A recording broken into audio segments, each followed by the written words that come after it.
Chapter 781. Yang Chendong only used 3 days to arrange all of this. Afterwards, he brought the Black Cavalry, the Wolf Fong Special Forces, and the Ghost Shadow Sniper Squad to Xiangshuan City.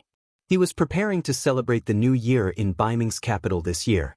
Since he had set his goal, he wouldn't change it easily. He only brought around 200 cavalry to Xuanfu City. Yang Chendong raised his head to look at the city that had been strengthened by Shi Wanshan and loudly announced his name. The Duke of Loyalty had actually come in person, causing the soldiers guarding the city to panic. They hurriedly reported the news. Then, all of the soldiers stared at Yang Chendong, who was wearing a red robe. They were both excited and somewhat fearful. Yang Chendong wasn't an ordinary duke. He had another nickname, the God of War.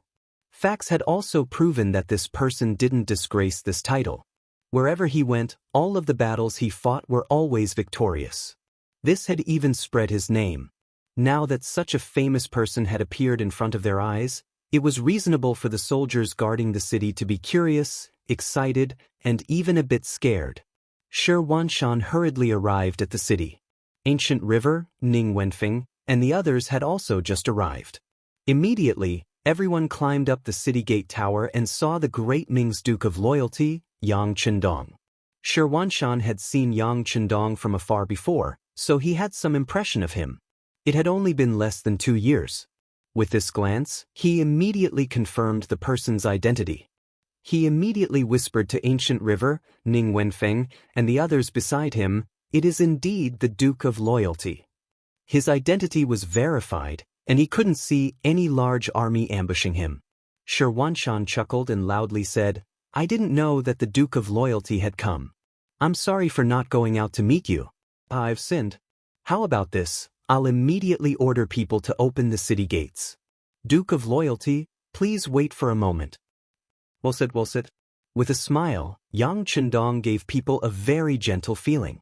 He immediately recognized the person who had shouted on the city wall. It was Shi Wanshan, the commander of the all-encompassing army. In Yang Xie's security bureau, according to Yang Chendong's instructions, they not only needed detailed information about important targets and people, but also needed portraits and other evidence. Otherwise, wouldn't it be a big joke if they only knew his name and met him one day but didn't recognize him? Therefore, Yang Chendong had seen the portrait of an important figure like Shi Wanshan many times, so it was not surprising that he could recognize him immediately. The thick and heavy city gates slowly opened without making any other sound. With the cooperation of more than a dozen Baiming soldiers, the city gate was soon opened. Shi Wanshan and the others were also approaching on horseback. As he watched the city gates open, Yang Chendong smiled and quickly analyzed the situation in his mind. Then, from this small matter, he came to a conclusion.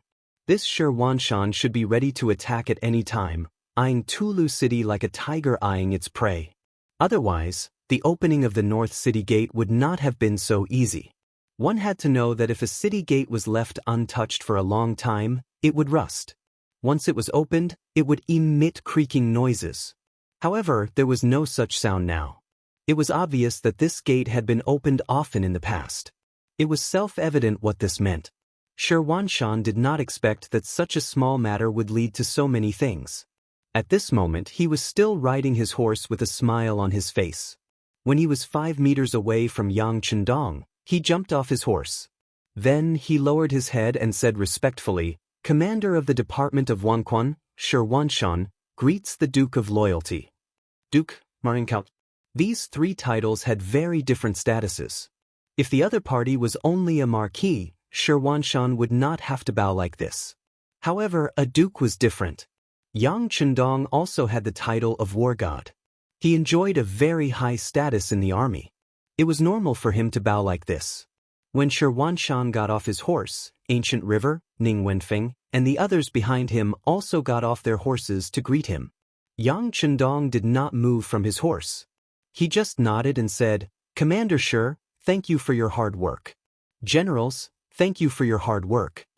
Yang Chendong's attitude made the generals unhappy. They had given him so much face. No matter what, he should have gotten off his horse and said something. Even if it was just a greeting, it should have been enough. Now, with so many generals saluting and you sitting on your horse, what would the soldiers on the city gate tower think if they saw this scene? This was the result that Yang Chendong wanted to achieve. He wanted to use this method to let the Baiming soldiers know who was the boss. Moreover, this action should not be underestimated. It would greatly increase Yang Chendong's reputation. Just like now, when the soldiers on the city gate tower looked at Yang Chendong, their gazes became much more reverent. Shirwanshan was also a bit annoyed. With his intelligence, he naturally knew why Yang Chendong did this. However, he couldn't say anything. It was just this small matter that made him put away his pride and pay more attention to Yang Chendong. In the past, Shirwanshan was rarely at a disadvantage, even if it was a small matter. But now, the two sides had just met and he had suffered losses. Not only did this not make Shirwanshan angry, but it also made him more cautious. It had to be said that this was a character. After the two sides greeted each other, Shirwanshan and the others accompanied Yang Chendong into the city. In Xianfu City, many of the citizens who lived here walked onto the streets. Many of them had heard of Yang Chendong's great name. Now that they came out, it was only because they wanted to pay their respects to him out of curiosity. With so many citizens suddenly walking on the streets, Shirwanshan was afraid that something would happen. He immediately ordered Ancient River and the others to send out troops to maintain order. However, Yang Chendong waved his hand with a smile. "Sigh, this is the enthusiasm of the citizens. How can we disappoint them? It's fine." After saying this, Yang Chendong took the initiative to wave to the onlookers while riding on the horse. He even cupped his fist and saluted when he saw some older elders. His respect for the elders was vividly reflected, and he quickly won the favor of many people. In ancient times, many people valued filial piety. Some dynasties directly governed the world with benevolence and filial piety. Yang Chendong's current actions were in line with the national conditions of that time. It was also a way to quickly win the hearts of the citizens. After spending close to 2 hours, Yang Chendong and the others finally arrived at the commander's residence. Shirwanshan warmly invited them to welcome the Duke of Loyalty. Along the way, Yang Chendong appeared to be greeting the citizens, but in reality, he was observing the situation in Xianfu through these matters. He noticed that the people here were in good spirits and wore thick clothes. Their living conditions should be passable. Shirwanshan couldn't help but look at him in a higher light. No matter what, Xianfu was considered a border city. In a city like this, the appearance of the commoners should have a lot to do with this commander. Yang Chendong was curious about capable people. He naturally wouldn't reject Shirwanshan's invitation. He smiled and nodded in agreement. Soon, the mansion became bustling with activity. Shirwanshan knew how to conduct himself. Not only did he arrange a sumptuous banquet to invite Yang Chendong, he also warmly entertained the 200 cavalrymen he brought with him. Good wine and good meat were served. Then, he happily arranged for Song Wenfeng to represent him in receiving the guests. As he walked to the main table, he gave the other party a thoughtful look. Song Wenfeng smiled and nodded. She seemed to understand the commander's intentions and warmly greeted the 200 cavalrymen. At the main table, Yang Chendong sat at the head, followed by Shirwanshan. Ancient River and the others accompanied them, toasting to each other. The atmosphere was very harmonious. During the banquet, Shirwanshan constantly spoke words of admiration. For example, Yang Chendong had led the mercenaries to defeat Yes Hen, won the battle to defend the capital, and raised the prestige of Baiming. He also heard that he had taken care of a few ignorant foreigners in the south and strengthened the prestige of the great Ming army. Yang Chendong only smiled and modestly declined these words. He didn't show any arrogance because of these things. Shirwanshan saw all of this and was even more shocked. How could this young man who looked to be in his early 20s have such a calm temperament? How did he train himself to be like this? Thinking back to when he was in his early 20s, he was still suppressing his temperament in the bandits' lair. However, at that time, he was also very hot-tempered.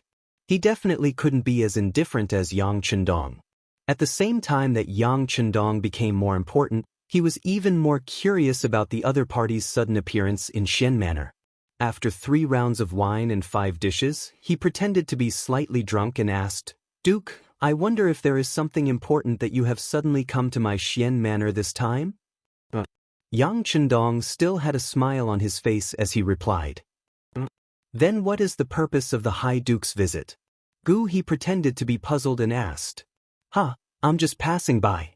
After all, I'm going to Baiming's capital, and the Xian residence is a place that I can't avoid. Yang Chendong still had a smile on his face as he replied, as if he was talking about an extremely ordinary and simple matter. But it was precisely this sentence that caused Gu He's expression to greatly change. Even Shi Wanshan, who was at the side, had a shocked expression flash across his face. However, his reaction was very quick and he immediately returned to normal. Duke, you're going to the capital? Gu He was truly shocked. Logically speaking, with Yang Chendong's current status, even if he wasn't an enemy of the Great Ming, he couldn't be considered a friendly friend either. As the saying went, a gentleman would not stand next to a collapsing wall. If he continued to stay outside, given the strength he had displayed, neither Baiming nor the Southern Ming would casually fall out with him. But if he personally went to the capital, it would be like a bird flying into a cage. What would happen next would be beyond his control. Chapter 782. It was such a simple logic that anyone could see it. How could the Guild of Loyalty not understand it? Yet he still made such a choice. What was he planning to do? Was he not afraid of death? It wasn't just Ancient River. Everyone else was also shocked. However, some people acted well and didn't show it, while others' faces betrayed everything.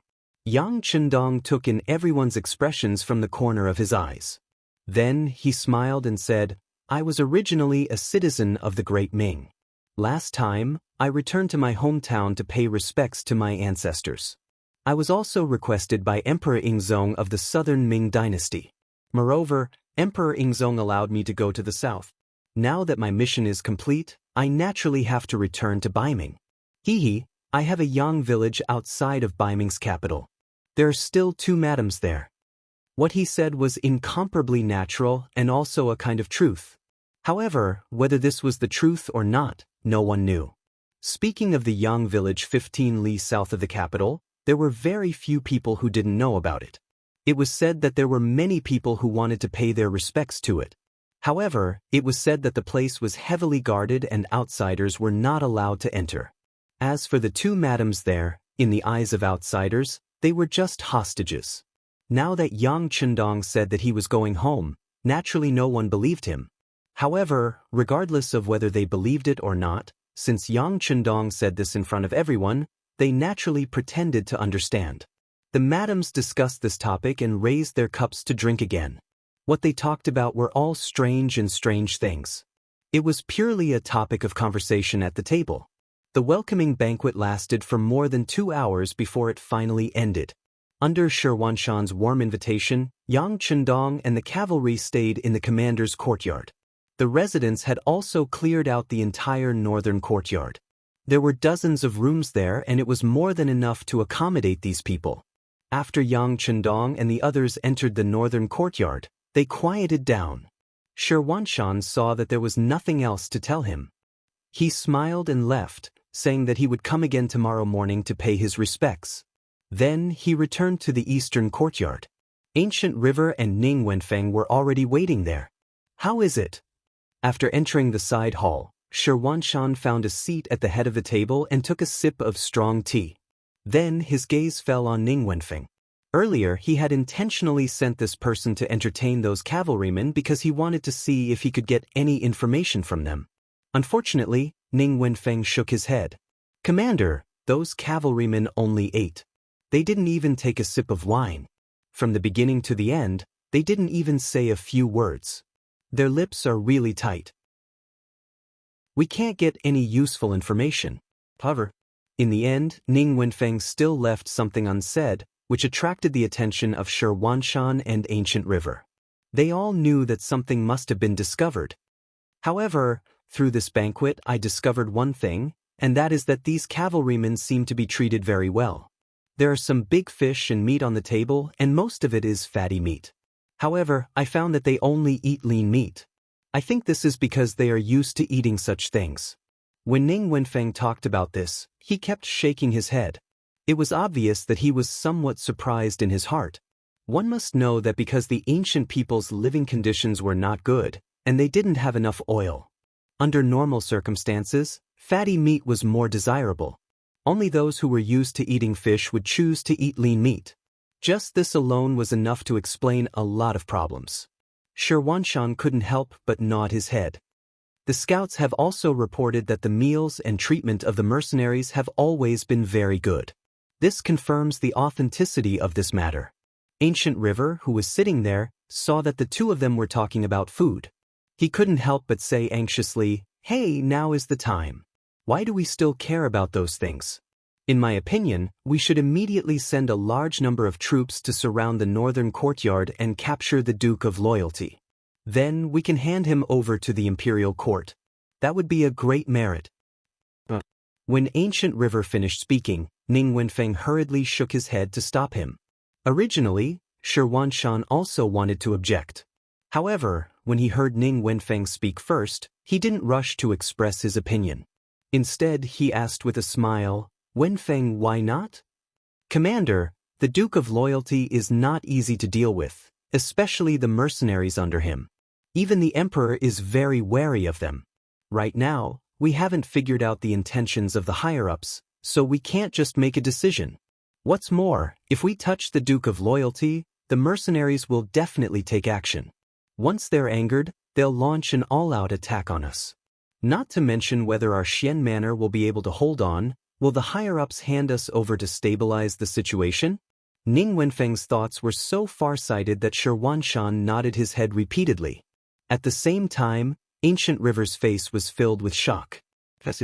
"If we make a move now, the imperial court might be happy for a while, but once the mercenaries make a fuss, the higher-ups will probably push us out as scapegoats.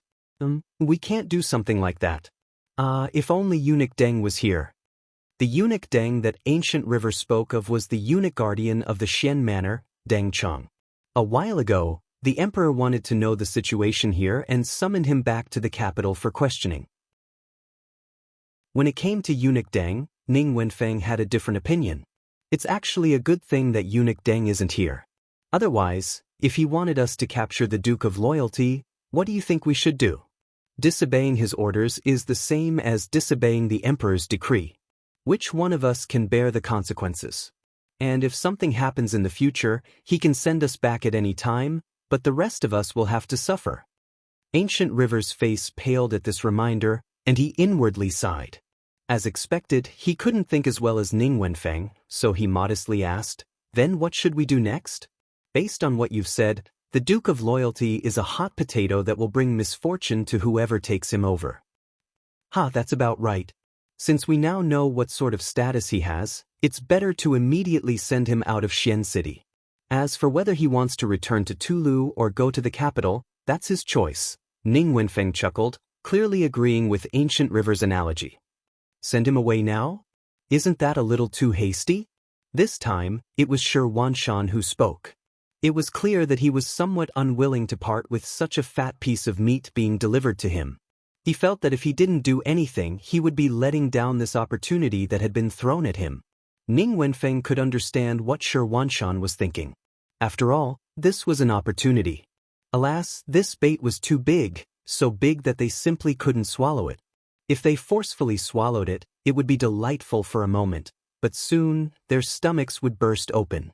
Therefore, when he saw that Shi Wanshan was still hesitating, he had no choice but to say, "Commander, this matter can't be delayed. Once Eunuch Deng finds out about this and sends someone to pass down the order for us to take action, I'm afraid we won't have any other choice." This reminder caused Shi Wanshan's expression to change.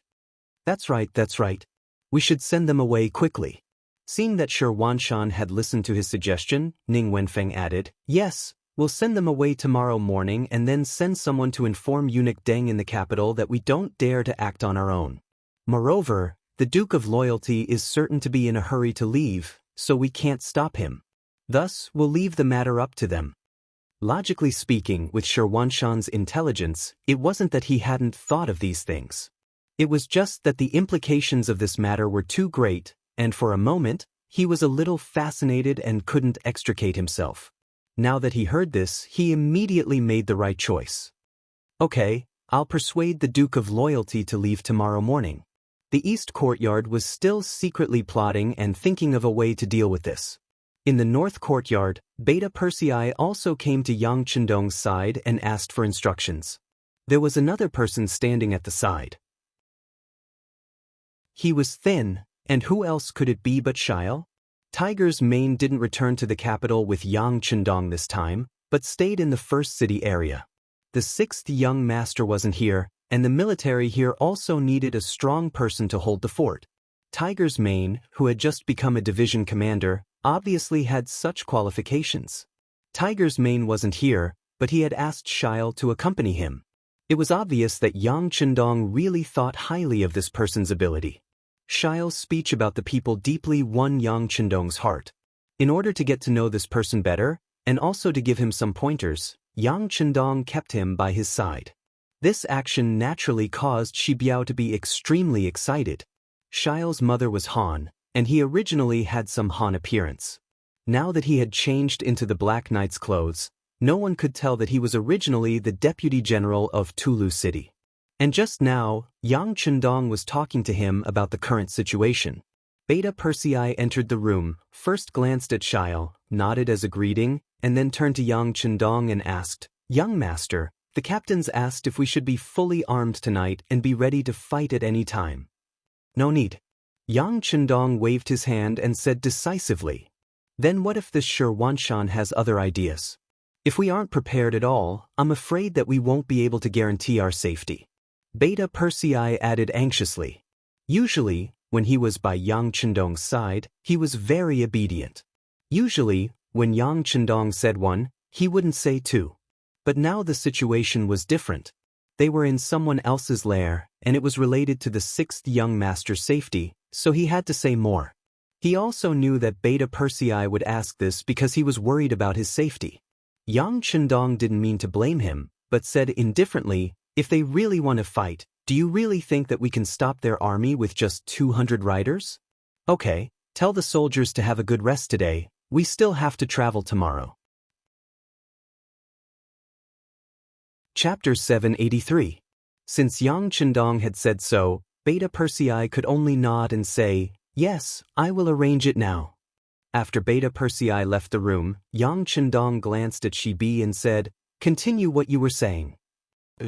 Shibi replied respectfully, before continuing with the previous topic, "We know a little about Shirwanshan, he's a smart man. It is because of his intelligence that we will be safer. Unfortunately, the eunuch Deng Chang is not here, so no one can force him to do anything. So as long as he is not crazy, he will definitely not do anything to us." Shibi was indeed very capable. Her analysis was actually consistent with the East Courtyard's view. Yang Chendong nodded in agreement and said, "You just said that we can leave the city tomorrow morning. How can you be so sure?" Replying to the sixth young master, "I will say the same thing. Eunuch Deng Chang is not here, so this is Shirwanshan's opportunity. Otherwise, once the news spreads, Deng Chang might react and send someone to give instructions. I am afraid that the development of the matter will not be up to Shirwanshan to decide." Shibi was very mindful of his identity. Although he boasted of being smart, in front of Yang Chendong, he would only say what was asked and would not show off. This was because Yang Chendong was a smarter person than he was. After hearing this, Yang Chendong valued Shibi's ability even more. This was exactly the same as the result of his analysis. This was also the reason why he dared to appear in the Xian mansion with only 200 cavalry. His life was indeed valuable, but at the same time, it was also dangerous. Unless Northern Ming was prepared to shed all pretense of cordiality with the mercenaries, at least on the surface, they wouldn't dare to make a move on him. This gave him a chance to move freely. "Well, you must be tired from the journey. Go and have a good rest. I have arranged for people to prepare ginseng soup for you. Remember to drink it when you go back. It is good for your body to recover quickly." Looking at the thin Shibi, Yang Chendong said with concern, "Thank you, sixth young master." She was very excited, and her face was also very touched. The other party's importance and concern in his life made him feel like he was willing to die for someone who knew him well. In his heart, he had already recognized this master and would not change in this life. Just like that, the night passed peacefully, and nothing happened. When the sun rose the next morning, Shirwanshan, with his eyes still bloodshot, appeared outside the northern courtyard. He wanted to see Yang Chendong. Shirwanshan had already heard from the people in the mansion that the Duke and the 200 cavalry had rested well last night. They had only arranged for 2 soldiers to guard the gate of the northern courtyard and did not do anything else. When he heard this report, Shirwanshan couldn't help but sigh. This Duke of Loyalty's breadth of mind and his ability to see things clearly was not something ordinary people could compare to. Even he himself, although he had seen through everything because he still wanted to ask for more, he did not rest well last night. His eyes were still bloodshot. His request was approved. When he saw Yang Chendong, he found him practicing martial arts in the courtyard. He looked very energetic. In the snow, Lin Chendong's martial arts caused the snowflakes to float in the air. It gave people a very majestic feeling. The only regret was that Shirwanshan could not see the origin and style of this set of martial arts. After practicing a set of military martial arts 3 times in a row, Yang Chendong took a hot towel from Beta Persei. After wiping his face, he looked at Shirwanshan who was standing there and said, "Commander Shir, good morning." "Good morning, Duke." With a smile on his face, Shirwanshan said with a smile. Yang Chendong immediately noticed the bloodshot eyes of Shirwanshan, but he did not say anything. On the contrary, he could understand the other party. If he was in his position, he would not be able to sleep well tonight. After the 2 sides greeted each other, Shirwanshan politely invited the Duke to have breakfast together. Logically speaking, Yang Chendong was just a Duke, so the other party did not need to be so polite. But because he had something to say, he became the one asking for a favor. Yang Chendong, who was well aware of this, immediately smiled and agreed. After all, he also needed a way out. Otherwise, if he really angered the other party and really made a move, the other party would not have a good ending, but he was afraid that he would not be any better. One had feelings, the other had intentions. The 2 sat at the dining table. Then, when breakfast was almost finished, Shirwanshan finally brought up the topic of leaving. "Duke, I have some capable people under me. They have some insights into the changes in the weather. According to them, there will be heavy snow in 2 days, which is very inconvenient for traveling." Instead of directly asking Yang Chendong to leave, he found such an excuse. It could be seen that Shirwanshan also used his brain. Yang Chendong naturally knew the other party's intentions. This happened to coincide with his analysis of the other party yesterday. But at this moment, he still pretended to be very surprised and said, "Is there such a thing? It seems that my plan needs to change. I originally wanted to stay in Xuanqing Prefecture for a few days to enjoy the scenery here, but it seems that I have to leave immediately." Seeing that Yang Chendong had accepted his good intentions, Shirwanshan was naturally overjoyed, but on the surface, he still pretended to urge him to stay and said, "Why don't you wait until after the snowstorm and then go to the capital? That's not a bad idea." Seeing Shirwanshan's hypocritical look, Yang Chendong's interest was piqued and he teased him. As expected, Shirwanshan's expression changed as soon as he said this. But he had just opened his mouth to urge him to stay, so how could he slap his own mouth? He could only look bitterly at Yang Chendong. Chuckling, Yang Chendong changed the topic. "This Duke appreciates Commander Wan's good intentions, but I haven't seen my wife for nearly 2 years and miss her very much. I'd better leave first. Oh right, since there's a snowstorm, I'm afraid that my cavalry and I will encounter it at any time. For the sake of safety, I'd like to ask Commander Wan to make things convenient and prepare more food for them, such as jerky and wine. The more the better." Since the other party had asked him to leave, Yang Chendong naturally wanted to take the opportunity to ask for some benefits. Although these things weren't worth much and were only enough for 200 people, it was still enough to discuss the other party. Although the request wasn't high, Shirwanshan felt a little sick in his heart. Why was it that when his opponent came, not only could he not do anything to him, he had to take out some things to give him as a gift? At this moment, He really wanted to shout angrily that there was nothing he wanted, and if he didn't leave now, he would be caught. But in the end, this was just a thought, and he forcefully suppressed it. Well said, well said. I'll immediately have someone make the arrangements. Shirwanshan agreed. Yang Chendong was all smiles, but he was extremely vigilant. If the other party was seething with anger, not only would he not be afraid, he would even understand. But a person who could suppress his true thoughts was the scariest. To avoid any unexpected problems, Yang Chendong had his own goal. After receiving the food from Shirwanshan and the clearance documents, he left Xuanqing with 200 black cavalry and left the Wanquan Metropolitan Division, heading straight for Huailai City. While Yang Chendong's group was on their way to Baiming's capital, an urgent memorial was being delivered to Baiming's capital. The one who had written this memorial was the commander of the Wanquan Metropolitan Division, Shirwanshan. Since Yang Chendong had appeared in his territory, he naturally had to report this matter to his superiors as soon as possible. After passing through Huailai, entering the Great Wall, exiting Jiong Pass, Baiming's capital was finally within sight. It had been nearly 2 years since they had parted, and when he thought about his 2 wives, Yang Chendong felt all sorts of emotions well up in his heart. In terms of time, it hadn't even been 2 years since he had left the capital to pay respects to his ancestors, but he had truly accomplished many things. He had defeated the Huang bandits, wiped out the Jiaoji and Lansong kingdoms, and now built a large city on the steppe. This seemed like an impossible task that would have taken many years, but he had accomplished it in a short period of time. Just this achievement alone was enough to leave his name in the annals of history. Even if he were to return home and become a wealthy man or a duke, he would still be able to live a carefree life. But when he thought about how there were still so many Han commoners wandering outside and being bullied by others, and how his descendants would be harassed by foreign tribes, their families destroyed, and they would be reduced to slaves and humiliated, Yang Chendong's heart madly thumped. Since he had come here by chance, he had to do some things. Otherwise, wouldn't he be letting down the heavens?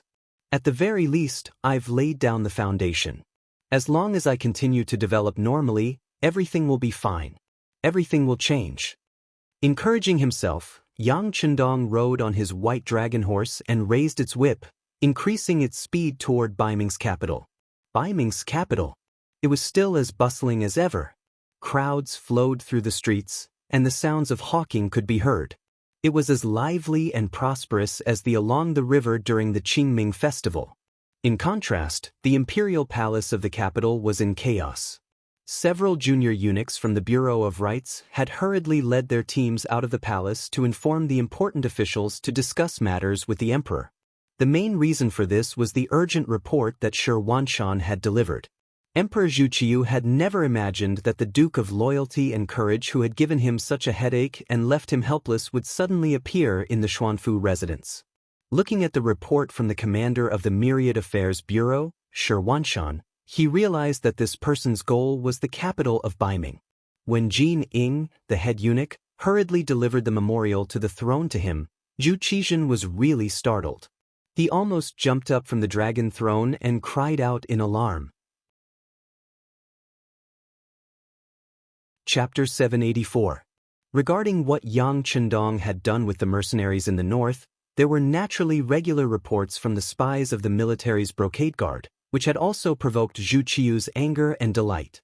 He was angry because of the actions of the mercenaries in the new Urgan capital region. After 3 battles, Baiming's northern guard had lost nearly 20,000 soldiers. He was happy because Yang Chendong's appearance had greatly reduced the military pressure on Baiming in the north. According to the Datong Prefecture's report, even Wala Yeshen's troops that had already occupied the Hatao region had stopped their attacks because of the establishment of the first city and the appearance of the mercenaries. From this, one could see the prestige of Yang Chendong. It was a pity that this person could not only be used by him. If he could, it would not be difficult to defeat the southern Ming Empire and unify the world. Zhu Qiyu touched his forehead as if he had a headache. This small action was seen by Jin Ying, who was standing at the side and serving him. He hurriedly asked with concern, "Your Majesty, are you feeling unwell?" Inform them. The officials should be here soon, right? Zhu Qiyu shook his head. He thought about why the officials had not arrived yet and asked a few more questions. "I've already informed them. They should be here soon," Jin Ing hurriedly replied. Then he raised his foot and looked outside the hall. Although he could not see anything by doing this, he wanted to use this action to tell the emperor that he was also very anxious. They did not have to wait for long. Soon, a flurry of footsteps sounded outside the hall. Then, the voice of a eunuch was heard.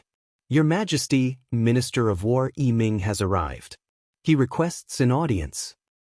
"Your Majesty, Minister of Justice Su Yozhen has arrived. He requests an audience." All right. Call them all in." Jin Ing had been looking at Zhu Qiu from the corner of his eyes. Although he did not say anything, his face was already filled with impatience. Thus, he acted on his own initiative and shouted loudly outside. In a short while, the Minister of Personnel Wang Ji, the Minister of Revenue Jin Lian, the Minister of Rights Hu Chang, the Minister of War Yi Ming, the Minister of Justice Su Yozhen, the Minister of Works Shi Pu, and the Imperial Censor of the Left Qin entered the Imperial Palace and stood in line. In less than 2 years, there were not many changes in Zhu Qiu's regime. In reality, Baiming didn't seem to have any major issues, and its internal affairs were stable and united. But in reality, it was nothing more than a golden exterior. Zhu Qiu's ascension to the throne was, after all, a special case. It wasn't a normal ascension to the throne, which caused many people to criticize him. In fact, it had already been 3 years since the defeat of Tu Mu, but there were still people mentioning that matter. The general idea was that since Yingzong was fine, he should have come back to be the emperor instead of going to the Southern Ming Empire to be the Southern Emperor. As a result, the powerful Great Ming Empire was split into 2 halves, and its strength was greatly reduced. There were still people who were doubtful about the position below his butt. For this reason, the Genie Guards and the Eastern Palace Guards contributed a lot and arrested a lot of people. On the surface, it seemed to be calm. But once a crisis was discovered, no one could be sure that no one would come out to make trouble. The military had been training new recruits and refining firearms, which were very expensive things. For a time, it caused the Baiming regime to be unable to make ends meet, so that many officials' salaries couldn't be paid in time, which caused many people to complain. External affairs. Needless to say, the Southern Ming Empire seemed to be harmonious, but who knew what kind of thoughts Zhu Qizhen had for his brother who stole the throne? They didn't use it now because of the rampant foreign invasion. But once there was no foreign invasion, there would be a big war to determine the winner. Not to mention, because of the problems in the joint business, the kingdom of Wara was no longer as friendly as before. The other side had even sent troops to occupy the Hatao region, which made the western region restless. At this time, mercenaries came from the northwest, which made the situation more complicated. With all kinds of situations added together, Zhu Qiu often felt a headache coming on. In such an environment, the ministers naturally didn't move if they could. Otherwise, it would only cause panic and other complicated situations to arise. 6 ministers and a censor of the left were standing in the main hall. They were all puzzled. They couldn't figure out why the emperor was in such a hurry to summon them. It seemed that they had just started the court meeting this morning. At that time, the emperor didn't say anything and just waited for them to return home. Their buttocks hadn't even warmed up from their seats yet, and now they were urgently summoned. Could it be that something urgent had happened? Thinking of this, the expressions of the 7 ministers changed. The first thing they thought of was that the Wala had attacked. Perhaps this was the only thing that could make the emperor so uneasy. Thinking about it, didn't Yingzong lose to Yeshen?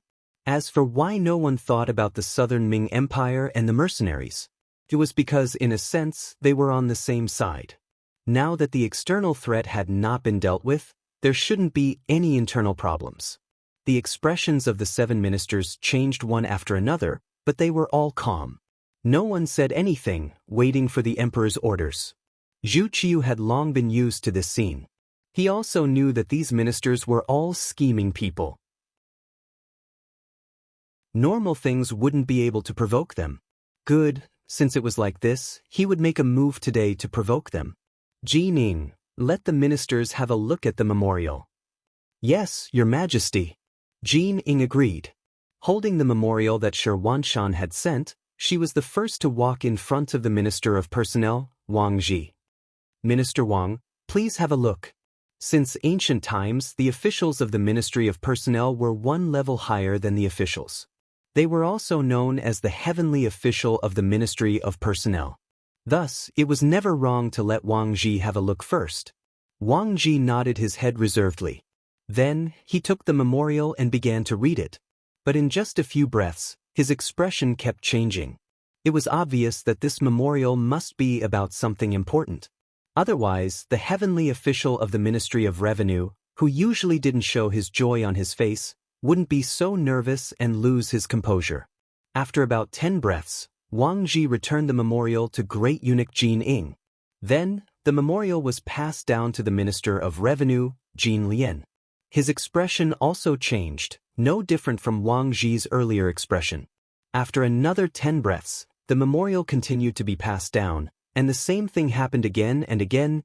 Zhu Qiu sat high on the golden dragon throne, carefully observing the changing expressions on the ministers' faces. Every time he saw a minister about to lose his composure, he felt extremely proud. How is it? I must have scared all of you this time. Otherwise, when I lose my composure, you would always lecture me to calm down. Now look at all of you. How are you going to calm down? In a little more than 10 minutes, the 7 ministers had all read the memorial. Jin Ing returned to Zhu Qiu's side and stood at the side. The Emperor of Dai Zong's voice resounded through the hall. Everyone has seen the news, yes? Tell me what you think? The hall was silent. No one immediately responded to the Emperor's question, as if they were still digesting the news they had just received. When Zhu Qiu impatiently asked again, the Minister of Justice, Su Yozhen, finally stood up and said, Your Majesty, may this subject be so bold as to ask, is this news true? Could it be someone pretending to be the Duke of Loyalty and Courage? It was no wonder that Su Yozhen would ask such a question. Yang Chendong was no longer the same as before. In the battle to defend the capital after Tumu's defeat, Yang Chendong had stepped forward and led the so-called mercenaries to defeat the menacing Yeshen's Wara army. At the time, he had a reason to say that this army didn't belong to him because he had saved someone, and that person just so happened to be the leader of the mercenaries. Now, it seemed that this was just a story. All kinds of evidence had already shown that the so-called leader of the mercenaries was none other than Yang Chendong himself. This had long been reported from the southern Ming Empire, and according to the investigations of the Baiming Brocade Guard and the East Faction Guards, the mercenaries were very powerful and should have an overseas base. It was only because most of the Great Ming Empire's ships were in the southern Ming Empire that they couldn't investigate. But in any case, it was more or less confirmed that Yang Chendong was the leader of the mercenaries. Then why did Yang Chendong appear in Baiming's capital at this time? Didn't he know that this method was no different from entering the tiger's den? This was tantamount to delivering oneself to be slaughtered. Su Yozhen was the first to be chosen by Yang Chendong and spent a lot of effort to support him to become a minister. He really couldn't understand the meaning behind Yang Chendong's actions, which was why he asked this question. Most importantly, he didn't receive any information in advance this time. He was a spy. Su Yozhen couldn't figure it out and couldn't understand it. He wasn't the only one. The other ministers also had the same thought. At least in their view, if they were in the same situation, they would never appear in Baiming's capital. If they had to appear, they would have to bring an army. Only when the soldiers were at the city gates would they have the power to deter others. Finally, someone spoke. Zhu Qiu nodded in satisfaction and said to Su Yozhen, Minister Su, Commander Shi has seen the Duke of Loyalty before. Since he has submitted a memorial, he wouldn't joke about such a matter. It seems that it is the Duke of Loyalty. Since the Emperor had said so, even if Su Yozhen had doubts, he couldn't say anything about this matter. He could only nod and return to his seat. If the person who came was really the Duke of Loyalty, then he needed to think about what to do next. There was no need for him to immediately express his opinion. Su Yozhen retreated. Minister of War Yi Ming-Kai stepped out from his seat and said, Your Majesty, if the person who came is really the Duke of Loyalty, this subject requests that you interrogate him properly. At the same time, have him hand over the command of the mercenaries to my Baiming. If this happens, my Baiming's military strength will greatly increase. At that time, whatever Walla or Yes Hen, they will no longer be our opponents. Not only that, we also have a high chance of recovering the Southern Ming Empire and unifying the world. Chapter 785. Yi Ming's voice became louder and louder, and he became more and more excited. When he reached the end of his sentence, his face was flushed red. Evidently, he was excited because of this result. Zhu Qiu was also excited, and his face was also flushed red. This was the reason why he called the ministers over. He already had such an idea. Since he knew that Yang Chendong was the leader of the mercenaries, how could he not grab hold of him when he was sent to him? Good, good. In his excitement, Zhu Qiu couldn't help but nod. However, the Minister of Personnel, Wang Ji, spoke up, "Your Majesty, you can't do that." Zhu Qiu, who was in a good mood, immediately became unhappy when he heard this. When he saw that the person who spoke was Wang Ji, he couldn't help but snort coldly. The dissatisfaction on his face was completely displayed.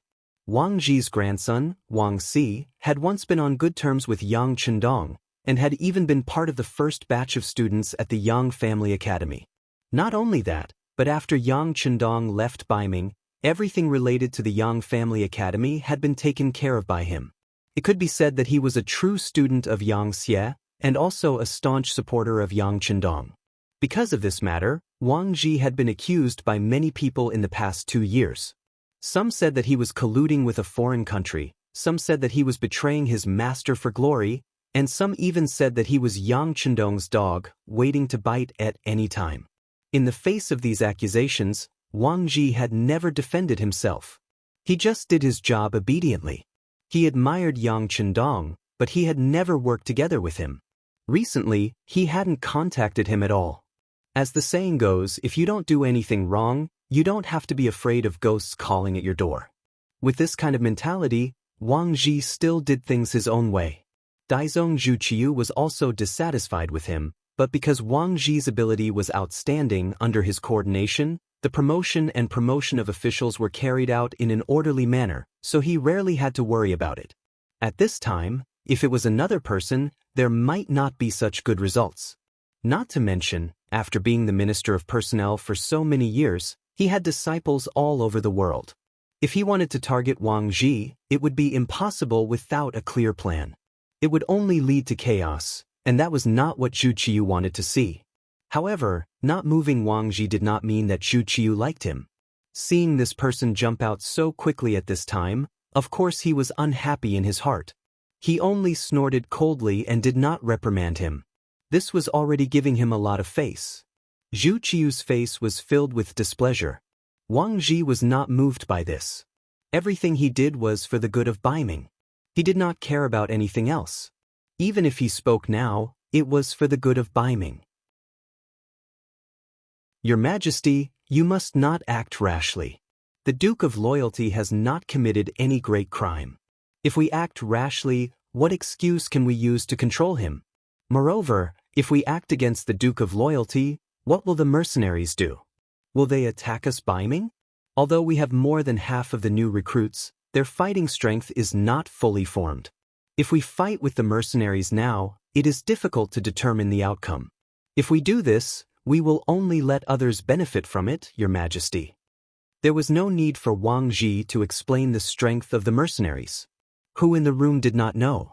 If their fighting strength was too weak, how could they defeat Walla and force Yes Hen to retreat? How could they defeat the Huang bandit army that gave the Southern Ming Empire a headache so easily? How could they destroy Jiaoji and Lansong kingdoms so easily? Now, they had come to the northwest of Baiming. It was said that they had built a large city there and defeated Agadalji and Mabe Mongols, killing and capturing 70,000 cavalry. At the very least, this was not a result that Baiming's new recruits could achieve. Against this kind of enemy, everything had to be done carefully. Otherwise, the slightest carelessness would bring about a disaster. With such thoughts and concerns, Wang Ji immediately stood up. As soon as he said this, the other officials hesitated. The other ministers who wanted to speak also completely shut their mouths at this time. With their abilities, they naturally understood that Wang Zhi's words were correct. If they killed the Duke of Loyalty, they would anger the mercenaries. The consequences of that would be unbearable for Baiming. At that time, Baiming would be destroyed and the Southern Ming Empire would unify the world. For these officials who were used to considering the gains and losses before doing anything, when they knew that using methods against Yang Chendong would bring about unknown consequences, they could not help but remain silent and suppress the excitement in their hearts. After Wang Zhi made his stance clear, the other officials did not speak. It was as if they were shocked by the situation in front of them and needed time to think before making a final decision. Zhu Qiu looked at the situation in front of him and knew that it was impossible for him to get a result. He could only say, "In that case, we will give you 3 days. After 3 days, everyone can write their thoughts into memorials for us to preview. For now, you can all leave." There was no coercion. It seemed that Zhu Qiu also needed time to think about this before making a final decision. Fortunately, the memorials were sent at the speed of 800 li. It was unknown how much faster it was than Yang Chendong's 200 cavalry. They still had time to prepare. The 7 officials knelt on the ground and said, "Long live the emperor," before getting up and leaving. However, it could be seen that each of their faces was incomparably heavy, as if they had something on their minds. Wang Zhi's residence. Not long after the minister returned, his grandson Wang Si walked into the main hall. "Grandfather, you have something urgent to talk to me about?" On the way back, Wang Zhi had arranged for people to go to Yang village to inform his most valued grandson. Seeing that his grandson had rushed back so quickly, Wang Zhi's face could not help but reveal a trace of gratification. Wang Zhi had been the Minister of Personnel for many years. He could be considered an old official and had worked with the 3 Yangs before. It could be said that he had seen the ups and downs of aristocratic families. In the end, he learned something. If an aristocratic family wanted to continue to exist, it was useless to rely on a temporary imperial favor. Did you not see the glory of the 3 Yangs? But now, how many of their descendants would mention it? Of course, Yang Rong's youngest son, Yang Chendong, was an exception. Even until now, Wang Zhi still couldn't figure out how this person made his fortune. How did he manage to create such a powerful mercenary army? A temporary imperial favor was not enough. If he wanted the family to continue to prosper, he needed more talents. As long as he had the ability, with the help of the family, there would be a day when he would rise to the top. That was the way to continue to prosper. As such, Wang Zhi had always placed great importance on the nurturing of the family's descendants. Wang Si was the most outstanding person in the 3rd generation. Based on Wang Zhi's plan, this grandson would first train in some of the smaller departments. Once he had enough experience, it was inevitable that he would be entrusted with important tasks. But he never thought that the most valued grandson would be interested in Yang Chendong's Yang Shui and couldn't get out of it. He even threw his previous official position aside, using the excuse that he was not feeling well. He only focused on learning Yang Shui in Yang village and became a teacher. It was originally a good thing for his descendants to study and study. Once one's knowledge reached a certain level, one would be able to understand the world. Thus, one would not have to worry about not having a good future. However, Wang Si was learning Yang Shui, so everything was different. Even now, there were still many scholars in the capital who criticized Yang Shui. They felt that this was not the path of a saint, but an unorthodox path. It was a perverted technique that could not be used in the public. Regarding this, Wang Zhi had always been hesitant. There was even a period of time when he wanted to intervene and have his beloved grandson leave the Yang family academy and return as an official. However, it was at this moment that news of Yang Chendong leading the mercenaries to victory spread. Even the faraway Jiaoji and Lancang kingdoms were annihilated just like that. Upon entering the capital with such results, Wang Zhi immediately cut off his previous thoughts. He decided to take a look. Perhaps his beloved grandson Wang Si had made the right choice? It was because of Wang Zhi's hesitation that Wang Si was able to become the temporary principal of the Yang family manor for the past 2 years. He was not affected by the outside world. However, he did not know that the real principal was about to return. It was destined that the Yang family manor and Yang family academy, which were gradually being forgotten by others, would be valued once more. To his closest relative, to his favorite grandson, Wang Ji did not beat around the bush. Sit down first. Listen to your grandfather tell you something.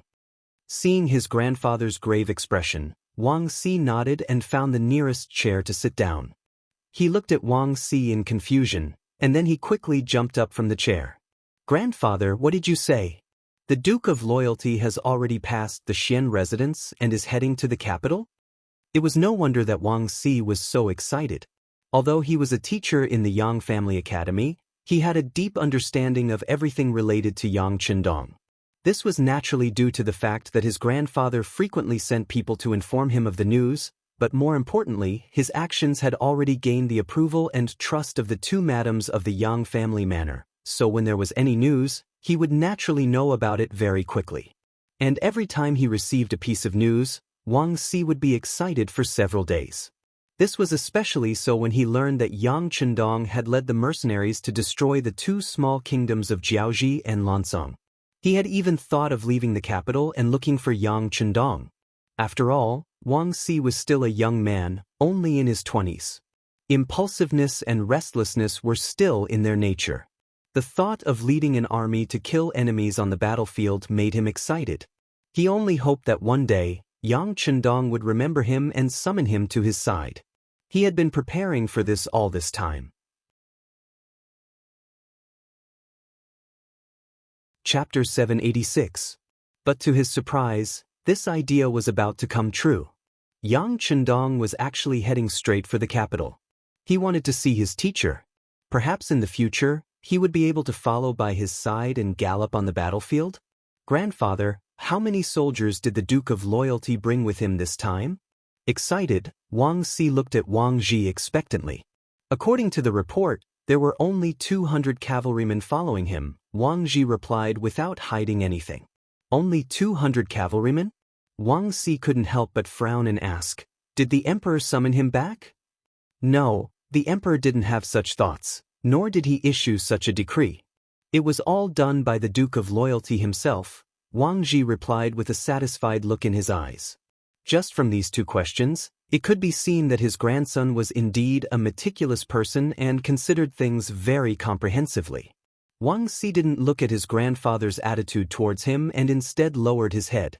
After a while, he suddenly raised his head and said, in that case, the Duke of Loyalty is in danger. His grandson finally thought of this. Wang Ji chuckled, that's right. That's not right. Unexpectedly, Wang Xi quickly shook his head. There shouldn't be any great danger. If we can see it, the Duke of Loyalty will definitely be able to see it as well. But he still only brought 200 cavalrymen to the capital. This means that he should have something to rely on. It's just that I haven't thought of it yet. As expected of Wang Ji's beloved grandson and someone that Yang Qindong had taken a liking to. To be able to think of this matter so quickly, just in terms of intelligence, he wasn't much different from some of the important officials. As long as he got rid of the impatience in his heart, given enough time, he would definitely become a great person. Wang Ji was very satisfied, but at the same time, he was thinking of another problem. Since his grandson was so promising as his grandfather, he had to ensure his safety. Return to the Yang family manor in a while and stay there. Before the Duke of Loyalty returns, you must not leave the manor. Do you understand? Grandson understands. Many thanks for grandfather's concern. Although there were still many things that Wang Xi didn't understand, he still prepared to ask questions. But he also knew that his grandfather was saying all this for his own safety. Perhaps with Yang Qindong's current strength and influence, the emperor would not dare to do anything to him, but he could still deal with some of the people around the Yang clan. Unfortunately, he was one of them. After that, Wang Xi asked a lot of questions. Regarding this, Wang Ji answered every question and explained everything clearly. From time to time, one could see Wang Xi nodding or looking relieved. He finally knew what Yang Qindong was relying on. The powerful mercenaries were his backing. Even the Daizong emperor didn't dare to act rashly. Perhaps this was what he was relying on. At the same time, in the Hu mansion, Hu Shao summoned his eldest son, Hu Changning, to his study. Father and son met in a secret room. He told his father the reason for the emperor's urgent summons. The Duke of Loyalty and Courage is back? It's a bit dangerous to only bring 200 cavalrymen. Hu Changning was also a smart person. While he was surprised, he also pointed out the key point of the matter. It is a bit dangerous, but it's not important. Hu Shao, who had known the news long ago, had thought of many things on his way back from the palace. Now that he said it was not important, it was clear that he had thought through some key issues. It was still the same question. Why did Yang Chendong only bring 200 cavalrymen back to the capital of Baiming? Could it be that he was stupid or crazy? Or was he so arrogant that he thought that no one would dare to touch him? To be able to control such a powerful force at the age of 23, destroy 2 small countries in succession, and even build a large city on the plains where the situation was complicated and chaotic, it was clear that he wanted to compete with the Mongolian cavalry. How could such a person not think carefully before doing anything? How could such a person make a decision that was child's play? After thinking this through, Hu Chang naturally relaxed a lot. He thought about everything that had happened in the court. Minister Wang Ji had only said a few words to suppress Yi Ming, and also forced the emperor to make a decision carefully. This already proved that Yang Chendong's safety was not a big problem. Of course, this did not prevent people from taking the risk to suddenly kill Yang Chendong. But if someone really did that, it would be the same as putting Baiming on the fire. This was not something that Dai Zong wanted to see. In order to avoid such a problem, he would even take the initiative to send people to protect Yang Chendong. As for calling his son over today, other than the necessary notification, he also had something to ask. Changning, you are still working in the embroidered uniform guard. You can see if there are any sudden changes. If there are, you must pay attention. Father, are you saying that someone will do something in desperation? No matter what, Hu Changning had been in the court for more than 10 years. He naturally understood his father's words. It's very possible, Hu Shao said with a solemn expression. There are some things that the emperor might not do, but it doesn't mean that the people below won't do it. You have to know that there are always some people who think that they are smart and can guess the emperor's intentions. And these conceited people are often the ones who ruin things. Not everyone in the world is as smart as Shi Wanshan. Clearly, Hu Zhao's words meant that he had seen through Shi Wanshan's thoughts. Logically speaking, this person was the first to come into contact with Yang Chendong, and he was the most likely person to solve the problem. For example, he could directly send troops to capture Yang Chendong, or even kill him, and send his head to the capital. If he did that, Dai Zong would definitely be very happy. But this way, Shi Wanshan would be in danger. How could the mercenaries let him go? It was even possible that in order to appease the anger of the mercenaries, Dai Zong would personally give the order to punish Shi Wanshan. If that was really the case, it would be the same as jumping into the Yellow River, and he would never be able to wash away his guilt. Shi Wanshan wouldn't be able to see these things, which was why he let Yang Chendong enter the pass. Then he would send him back 800 li in an urgent manner, and this matter would have nothing to do with him anymore. This method of transferring responsibility was played beautifully, and it would also solve his own safety, but it would also incur Dai Zong's displeasure. Of course, preserving his life was more important. As for whether Dai Zong would be happy or what kind of methods he would use in the future, Hu Shao didn't bother to guess. This matter had nothing to do with him, so why should he think about it? At this moment, it was better to find out more about the embroidered uniform guard. If someone wanted to act rashly, he would be prepared. Yes, father, this child understands. Hu Changning understood his father's meaning and immediately expressed his attitude. Although the embroidered uniform guard had always been independent when it came to handling matters, and everyone usually carried out their own duties without interfering with each other, his so-called asking about the situation wouldn't yield any results. However, there were some things that couldn't be done without results. After all, Yang Chendong was his son-in-law, and as his father-in-law, he couldn't be indifferent when it came to performing. That's right, go back and tell the family that if there isn't anything important, they shouldn't go out. It's safer to stay in the residence. Hu Xiao instructed Hu Changning again. Naturally, they had to pay more attention during this critical period. Yes, father, I'll arrange it in a moment. Hu Changning hurriedly responded. However, he didn't think so in his heart. In his opinion, he was an official of the embroidered uniform guard, and his father was the highly respected minister of rights. His students and old officials were all over the world, so who would find trouble with them? And it was this carelessness that doomed Hu Changning to suffer. Su Yozhen, like the other important officials, hurriedly returned to the residence after leaving the palace. However, halfway there, he sent out his most loyal butler. Not long after he returned to the residence, the butler returned. At the same time, he brought back a message: do what you normally do. These words naturally didn't come from the butler, but from the person the butler had gone to see. The intelligence agent Yang Chendong had left in the Baiming capital. Not even the two madams of the Yang clan knew that Yang Chendong had returned to the Baiming capital. It wasn't that he didn't trust them, but that he didn't want them to worry, so he had concealed everything. But Yang Chendong naturally wouldn't hide anything from the security bureau. He had even made arrangements for officials like Su Yozhen, who had secretly joined Yang Chendong. Do what you normally do. Su Yozhen repeated the words several times in a row.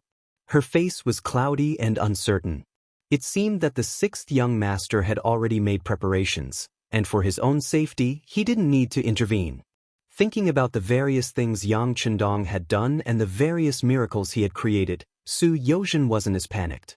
But thinking about his recent actions, and how he had even rarely contacted the people of the security bureau, would that incur the displeasure of the Duke of Loyalty? Su Yozhen was a smart person, and he was very good at judging the situation. It was precisely because of this that when he saw the new army in Baiming gradually taking shape, his attitude changed, and he wanted to join Yang Chendong's ship. But when he heard that the Duke of Loyalty was coming to Baiming capital, he hesitated. In the imperial court, when he learned that Yang Chendong had only brought 200-some cavalry to the capital, he had been worried. Of course, only he knew whether he was worried about Yang Chendong's safety or whether he was worried that he would be implicated if Yang Chendong was captured. For this reason, he had been worried the entire way. He couldn't understand why Yang Chendong would take such a risk in such a good situation. Could it be that he wasn't afraid of death? But now he was finally at ease. Since Yang Chendong had no intention of exposing him, he would just sit on the side and watch the show. He believed that since he had said so, the sixth young master wouldn't be in danger. In contrast to Su Yozhen's initial shock, Zhu Qiu was glaring angrily at the three servants kneeling in front of him. These three were Great Eunuch Jin Ying of the Ceremony Directorate, Commander Lu Gui of the Brocade Guard, and Deng Chang, the eunuch guarding the Xian residence. Chapter 787. Deng Chang was the guardian eunuch of the Xian Manor, which was equivalent to patrolling the entire Xian Manor for the emperor. But now, Yang Chendong had safely passed through the Xian Manor without suffering any reprimand. Naturally, Zhu Qiu would vent his anger on Deng Chang, the eunuch. Kneeling on the ground, Deng Chang trembled all over. At this moment he hated Shi Wanshan to the core. The Duke of Loyalty and Courage had arrived in front of you, yet all you needed to do was speak and capture him, or even kill him. Why did you have to send him out of Xian City and into the capital? Wasn't this the same as trying to make the emperor look bad? Of course, at this moment, Deng Chang wasn't thinking about Shi Wanshan. In his view, whether the emperor was happy or not was always the most important thing. As for the officials below him, so what if they died? Servants would always be servants. Deng Chang was a member of the eunuch group. He was originally Jin Ying's subordinate. If a subordinate did something wrong, it was only right for him, the superior, to kneel and be punished. Moreover, Jin Ying knew that the emperor was not in a good mood, so she didn't show any anger as she knelt on the ground. Lu Gui, on the other hand, had a wronged expression. Deng Chang being punished to kneel was only right and proper. The problem occurred in your Xian manor. You didn't resolve it properly and threw the problem in front of the emperor. If he didn't punish you, who would he punish? As for Jining, she was Deng Chang's superior, so it was only right for her to be punished. But he had no relationship with Deng Chang, so why did he have to be punished? Wasn't this too unjust? He was angry, but he didn't dare to vent it. Lu Gui knelt there with his head lowered, cursing in his heart. Zhu Qiu sat high above, looking at the three people kneeling in front of him. He snorted. Do you know your crime? This subject knows his crime, Jin Ying and Deng Chang hurriedly said. Just from the fact that they could call themselves subjects, one could imagine the power of the eunuch group. The two of them answered, and Lu Gui had no choice but to speak. This subject knows his crime. He spoke, but it was a beat too slow, causing his voice to be particularly conspicuous. What? Lu Gui, do you think you're innocent? Is your embroidered uniform guard really not at fault this time? The Duke of Zhongdan suddenly entered the Xian manor. Did your people report it? Is there any way to deal with it? On the way out of the Xian manor, there were countless checkpoints. What did the brocade guard do? Shouldn't I punish you? The emperor suddenly got angry and angrily scolded. Cold sweat flowed out from Lu Gui's head. Speaking of Yang Chendong's arrival at Xian Manor, the embroidered uniform guards stationed there were indeed aware of it. However, the problem was that before they could make any decisions, Shi Wanshan had sent Yang Chendong and the others away early the next morning, catching them off guard. As a result, by the time they wanted to send someone to follow them, there was already no trace of them. It was winter, and the northwest wind was blowing. The snow marks on the ground would soon disappear. Even the shadow of the person could not be tracked, so how could they take any action? But how could Lu Gui dare to say these words to the emperor? Wouldn't that prove his incompetence? At this moment, he could only obediently lower his head and accept the scolding. At this moment, he didn't feel so wronged. It seemed that it was natural for him to kneel here. The three people didn't resist or refute. Gradually, Dai Zong's anger dissipated. You all know what happened. Now, I'll give you a chance to make up for your mistakes. Who will tell me what you plan to do next? He was about to make a move. Lu Gui, who didn't perform well just now, quickly raised his head and said in a fierce voice, Your Majesty, leave this matter to this subject. I'll immediately send people to set up surveillance around the capital. I'll make sure that he's a corpse before he enters the capital. Moreover, I'll make sure that his hands and feet are done cleanly. No one will know. No one will know? Zhu Qiu sneered. The Duke of Zhongdan has more than 200 cavalrymen by his side, and they all carry advanced firearms. Can you really eliminate all of them and not leave any trace? For a moment, Lu Gui didn't dare to make any guarantees. He already knew how powerful the mercenaries were. If it was just one person or a few people, it wasn't impossible to mobilize the elites of the embroidered uniform guard. But against more than 200 fully armed cavalrymen, if they wanted to deal with them, they would need to mobilize many embroidered uniform guards. Perhaps even 1,000 men wouldn't be enough. And once they mobilized more people, it would be extremely difficult to keep the news from spreading. The embroidered uniform guard had too many officials' family members serving in it. The various departments should also have people in them. To mobilize so many people without being noticed was basically an impossible task. After being choked by Dai Zong, Lu Gui lowered his head and didn't say anything. But this reminded Jin Ying that he had thought of something. Your Majesty, the Duke of Zhongdan isn't easy to deal with. If we don't hit him, we'll have to bear a great risk. But that doesn't mean that we can't touch the others. When Zhu Qiu heard the first part of Jin Ying's words, his face showed displeasure. But when he heard the latter part, his spirit was lifted. He knew that this highly regarded head eunuch must have thought of something. Oh, tell me about it. Although we can't directly touch the Duke of Zhongdan, we can use other people to probe his thoughts. This way, we can indirectly obtain some results. After all, the Duke of Zhongdan is Lord Yang Rong's youngest son.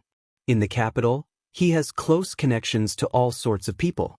For example, he has 10 some older brothers and sisters. No, this action is too obvious. Zhu Qiu didn't even wait for Jining to finish speaking and immediately refused. Yang Chendong had older brothers and sisters in the capital, but touching them was no different from touching Yang Chendong. More importantly, this person could sacrifice his family. Baiming would not only gain nothing, but would also easily offend him. Jin Ing understood the emperor's meaning. Even though he had been interrupted, he didn't show any displeasure. On the contrary, he smiled and said, "Just as your majesty says, we truly can't use these family members. It's too obvious. But there are some people who aren't close to him, so we can use them to make a fuss. At the very least, we can test his bottom line." Without any intention of making Dai Zong wait, he gave a name. This time, Zhu Qiyu didn't immediately refuse. Instead, he fell into deep thought. Then, he turned his gaze to Lu Gui, a questioning look on his face. His previous performance had already been very bad. He was afraid that he had incurred the emperor's displeasure. Now that he finally had a chance to perform, how could Lu Gui miss it? He nodded and said, "This person is fine. He was originally a member of the Brocade Guard. It's too easy to find fault with him. But his father is the current court." Knowing what Lu Gui was afraid of, Zhu Qiyu decisively shook his head. "It's fine. Didn't you say that the Brocade Guard doesn't need to ask for a reason when arresting people? Don't you need to look at the other party's status? Since that's the case, just do it according to the old rules." Understood. Lu Gui was naturally a smart person to be able to reach his position. He nodded and said, "Rest assured, Your Majesty. This subject will definitely handle this matter beautifully." Finally, there was a countermeasure. Zhu Qiyu's expression relaxed a lot. No matter what, Yang Chendong had returned to the capital of Baiming. The initiative was in his hands. He should be worried about the other party, not himself. He also wanted to use this time to take a good look at the thoughts of these officials. He also wanted to know who to put in important positions in the future and who to push to the side and be completely marginalized. Gao Sheng, Baihu of the Brocade Guard, was the trusted aide of the Brocade Guard's town supervisor, Hu Changning. Relying on his relationship with the Hu clan, Gao Sheng was like a fish in water in the Brocade Guard. His relationship with his colleagues had always been good. This was only relative. Everyone knew that the family rules of the Brocade Guard were extremely strict. One moment, everyone could be drinking together, hugging each other's neck, and calling each other brothers. The next moment, the two of them would fight to the death. Although he knew of this rule, Gao Xing never thought that he would have such a day. Putting aside the fact that he had a big tree to rely on, the Hu clan had never lacked money thanks to the Duke of Loyalty. Often, the Tianwai Trading Company would send people to send them money and things. He also benefited from this. He did not lack money, and his lack of greed made his position extremely high. There would not be anything that could be used against him in the outside world.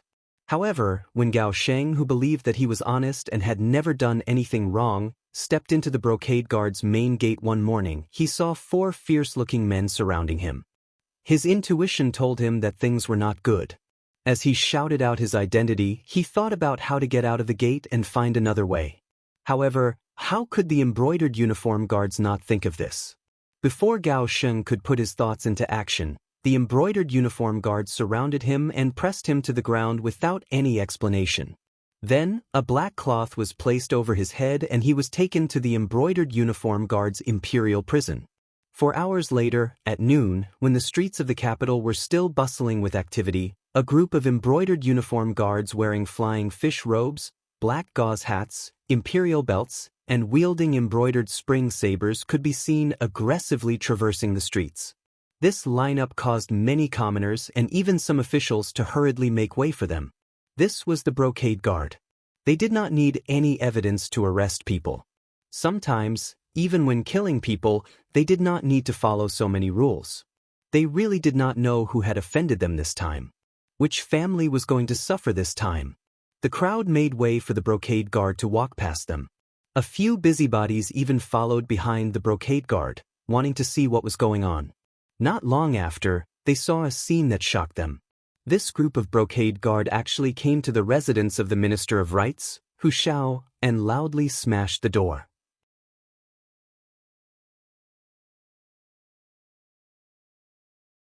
Chapter 788. As the oldest of the officials, Hu Shao had a large network of connections in the capital. Furthermore, he was upright, and could be said to be a person of virtue and prestige. The embroidered uniform guards must have eaten the wrong medicine to dare to behave so atrociously in the Hu estate. The commoners naturally wanted to watch the show, but a few minor officials were mixed in with the commoners, their faces filled with fear. They naturally knew what the Hu estate represented. Normally, they would not be able to form a relationship with it. They did not even have the qualifications to enter the Hu estate's main gates or side gates. Now that the embroidered uniform guards were about to make a move against the Hu estate, did this not mean that a huge storm was about to arrive? If this was the case, it would affect which side they should take in the future. Of course, this was also a great opportunity. The embroidered uniform guards did not care about what the commoners thought. They were only here to complete the mission given to them by their superiors. After a round of banging on the door, the guard opened a small crack in the door. More than 20 embroidered uniform guards charged in, and for a moment, the entire Hu estate was thrown into chaos. The front courtyard suddenly became noisy, and the sounds of chaos could be heard from time to time. Hu Zhangning, who was in his study, frowned. He then put down the brush he was practicing calligraphy with and strode out of the study, heading straight for the front courtyard. At this moment, a group of embroidered uniform guards were standing in rows in the front courtyard, guarding the paths that led to the outside world. Then an embroidered uniform guard Bai Hu loudly called out, "Is Hu Zhangning here? Tell him to come out and see me." Hu Zhangning had just reached the front courtyard when he heard these words. He loudly replied, "Hu Zhangning is here. Who is looking for me?" As he spoke, Hu Zhangning took steady steps and appeared in the front yard. He saw a group of embroidered uniform guards standing there. When he saw a servant of the Hu residence run around in fear and was even knocked to the ground, his face filled with anger as he asked, "What are you all doing? Why are you making things difficult for these servants? Who is your leader?" It was no wonder that Hu Zhangning was so angry. After all, he was still the town supervisor of the embroidered uniform guard, and ordinary embroidered uniform guard officials were nothing to him. "It's me." A Bai Hu official walked out of the brocade guard. He first sized up Hu Zhangning, and after confirming that he was the person he was looking for, he waved his sleeves, and in his hand appeared a driver's license, the token used by the brocade guard to arrest people. In a loud voice, he said, "Bai Hu Gao Sheng is suspected of corruption and dereliction of duty, and this matter is related to Lord Hu. Please come with us and be investigated." "Gao Sheng? What happened to Gao Sheng?"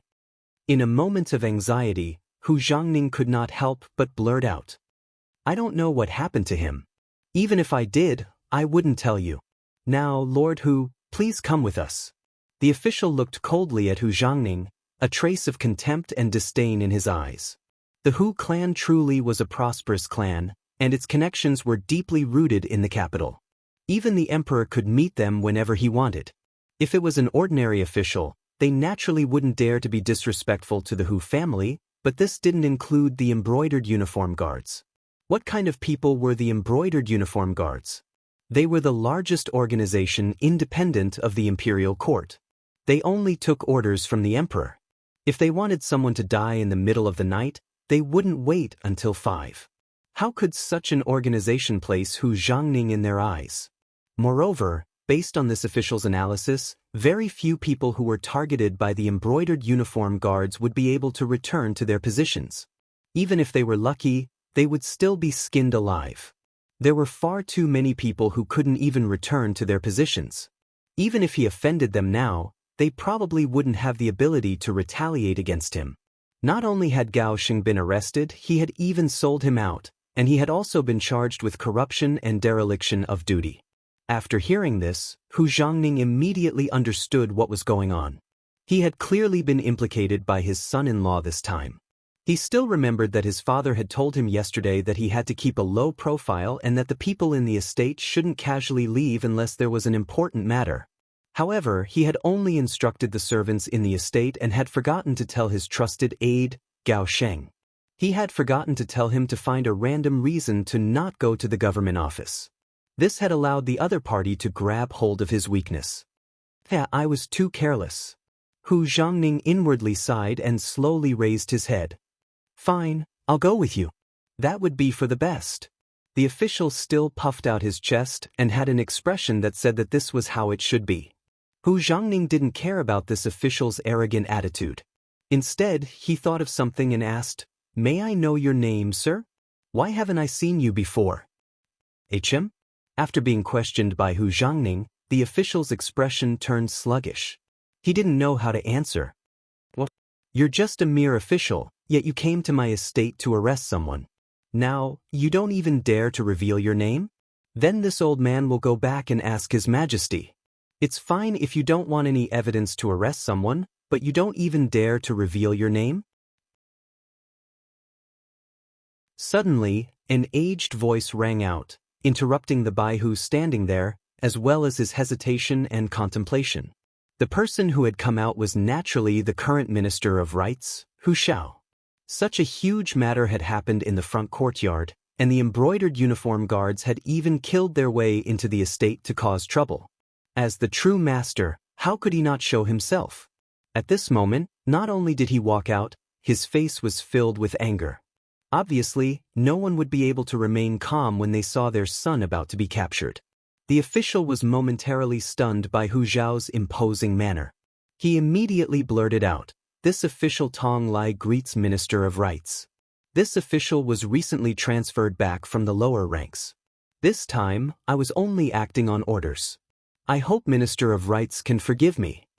Tong Lai was so polite partly because he was affected by Hu Zhao's authority, and partly because he wanted to use this opportunity to make a name for himself. Just think about it, how awe-inspiring would it be to go to an official's estate to arrest someone, and the person arrested was even a young master? What was the difference between doing such a thing and not leaving one's name behind and traveling at night in brocade clothes? This was a good opportunity to make a name for himself, and he definitely didn't want to let it go. If he used this opportunity to reveal his name, he was sure that anyone who saw him in the future would be fearful of him. After Tong Lai reported his name, he raised his head to look at Hu Zhangning. Hu Zhao's authority was very strong, and Tong Lai couldn't look him in the eye. However, he still dared to look him in the eye since he was the head of the embroidered uniform guards. "Official Tong, right? How about this, I'll go with you now." Hu Zhangning's tone was very calm. Then, he turned to his father and bowed, "Father, this child will go with them now. Don't worry, it won't be a big matter. Go with peace of mind. Father has his own plans." Hu Zhao's expression also didn't change as he spoke.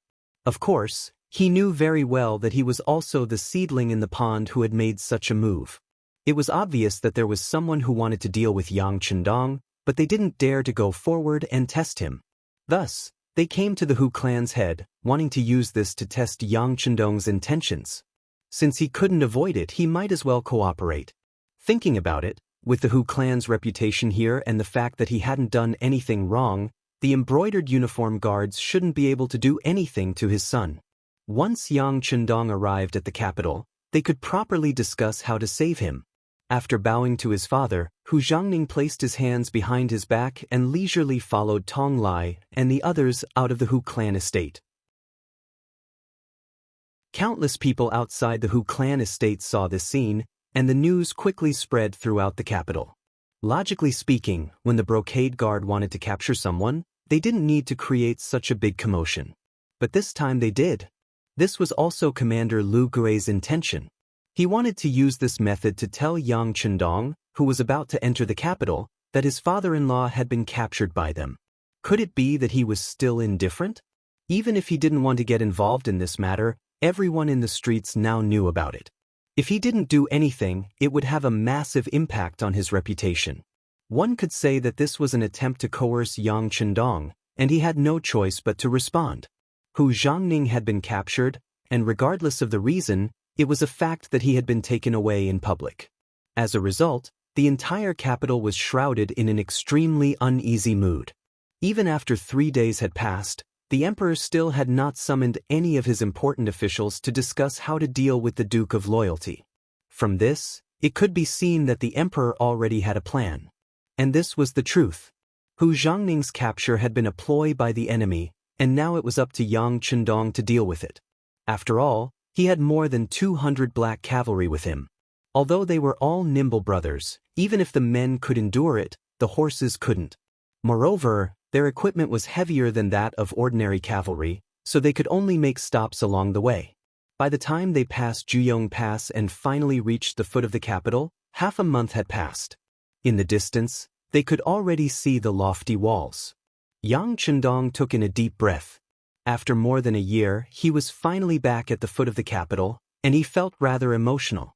After all, his status was completely different from before, and the strength he displayed was also on a completely different level.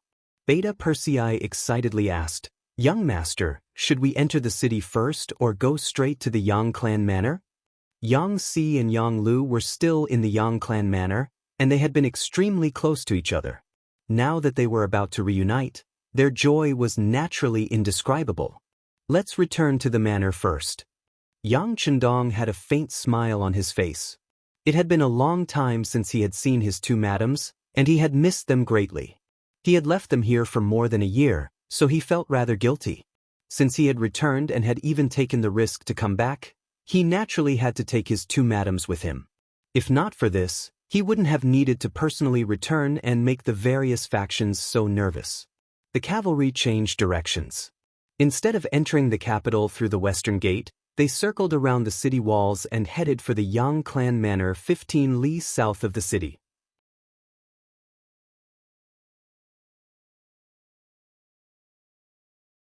Chapter 789. It was noon in the snowy Yangjia village. Smoke rose from the chimneys, and from afar, it looked like a paradise on earth. Ever since Yang Chendong left the Yangjia village more than a year ago, this place had been under military management. Yang Lu led a platoon of Cold Vanguard to ensure the safety of this place. Their muskets were loaded, and they were ready for battle at any moment. This string had been stretched taut for more than a year. Fortunately, Yang Chendong had won many battles outside. Good news came one after another, which further stabilized the position of this place. Ordinary rascals did not dare to come here to make trouble, so they passed by without any mishaps. But all this tranquility was broken today, when more than 200 black cavalry soldiers came from afar, causing the ground to tremble. The entire Yangjia village became extremely tense. Yang Lu immediately led a platoon of soldiers to the front of the village and formed a battle formation.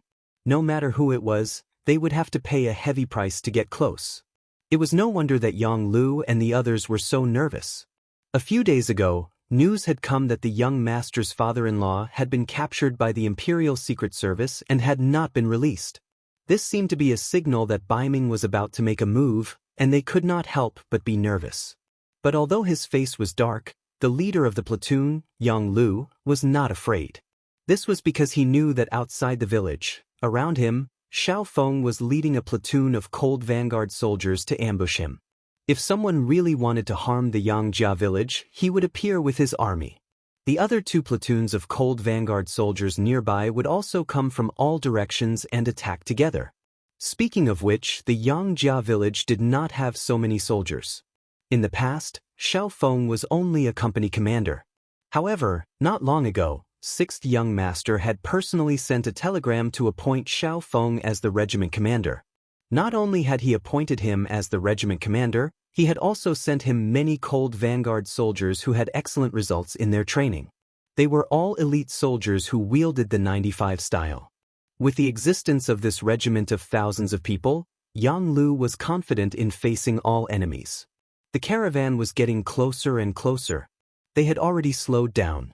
He couldn't see the identity of the person from afar, but Yang Lu thought that the enemy must have known that the Yang village was heavily guarded, so they wanted to test the waters carefully. The cavalry was indeed probing, but they were not probing the reaction speed and combat strength of Yang Chendong and the others, but they were constantly observing the surrounding situation. This was also the intention of Yang Chendong himself. This group of horses was the 200-odd black cavalry led by Yang Chendong. Among them were two members of the guards, Wolf's Fong, and the Ghost Sniper team. It could be said that they were all elites among elites. Previously, Lu Gui had wanted to send people to wipe out this group of people. Fortunately, he did not do so. Otherwise, not to mention 1,000 men, even if 2 or 3 teams came, they would not be able to gain much advantage. In the face of the black cavalry armed with firearms and even rocket launchers, especially Yang Chendong, who could mobilize countless advanced weapons from the large warehouse at any time, sending fewer soldiers was no different from sending them to their deaths. There are people in the woods on the left, and there are also people in the snow on the right. There are at least 100 muzzles aimed at us. Yang Chendong rode on the white dragon horse and walked forward leisurely. With a smile on his face, he told these words to the people around him. Yang Chendong's perception was very strong. As a person of 2 lifetimes, and with the help of his ki, it was far from what ordinary people could compare to. Just like Beta Persei and the others, although they were also very strong, they could not sense these things. However, since the 6th young master said so, it must be so. Young master, with so many muzzles aimed at us, we should show our identities first. Otherwise, it would be too unjust for us to beat up our own people, Beta Persei said with an ugly expression when he heard that there were so many muzzles aimed at them. If they were really injured by the enemy on the battlefield, as long as they did not die, this wound could even become a kind of honor and something to brag about to the outside world.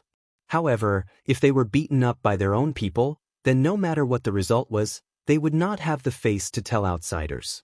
Okay, go ahead. Yang Chendong nodded and agreed to this suggestion. Although he had confidence in Lung Feng, since he could become Lung Feng, he must be an outstanding person in all the assessments. However, a horse could stumble, so it was better not to be too arrogant. After receiving the order, Beta Persei spurred his horse forward. However, with him running in front, the situation would not be tense no matter what. After all, he was only one person, and even if he did not use any weapons, it was impossible for him to charge into the Yang village. He spurred his horse forward, bringing up snowflakes one after another, making it difficult for people to see his appearance clearly. In the past, it was rare for the capital to have such heavy snow at this time. However, it happened this year, and some people even came out to say that it was a good year, which made the people very happy. Even the 2 madams in the village were very happy to see such heavy snow. In order to make them happy, Yang Lu did not immediately order people to clear the snow. This also made Beta Persei the target of the muzzles as he ran. It was only when he was 300 meters away from the Yang village that he took the initiative to stop his horse. This was a safe area outside the security perimeter, and if he continued forward, Lung Feng might open fire. Beta Persei's warhorse had just stopped when Yang Lu's shout came from the opposite side. Who are you? Report your identity and put down your weapons. Haha, but Yang Lu, I'm your second brother. The heroic and loud voice pierced through the air and reverberated in the air. This roar was like a heavy hammer that smashed into the heart of Yang Lu, who was holding a self-made loudspeaker and shouting. He was very familiar with this voice, especially that naturally loud voice, which was unique to Beta Persei.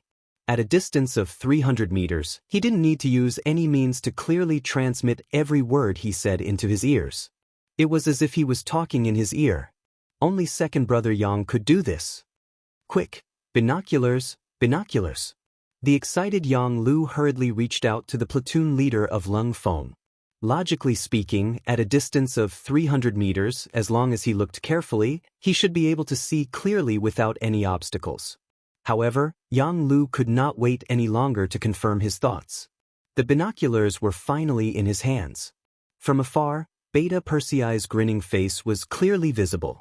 At this time, Yang Lu did not care about battlefield discipline at all.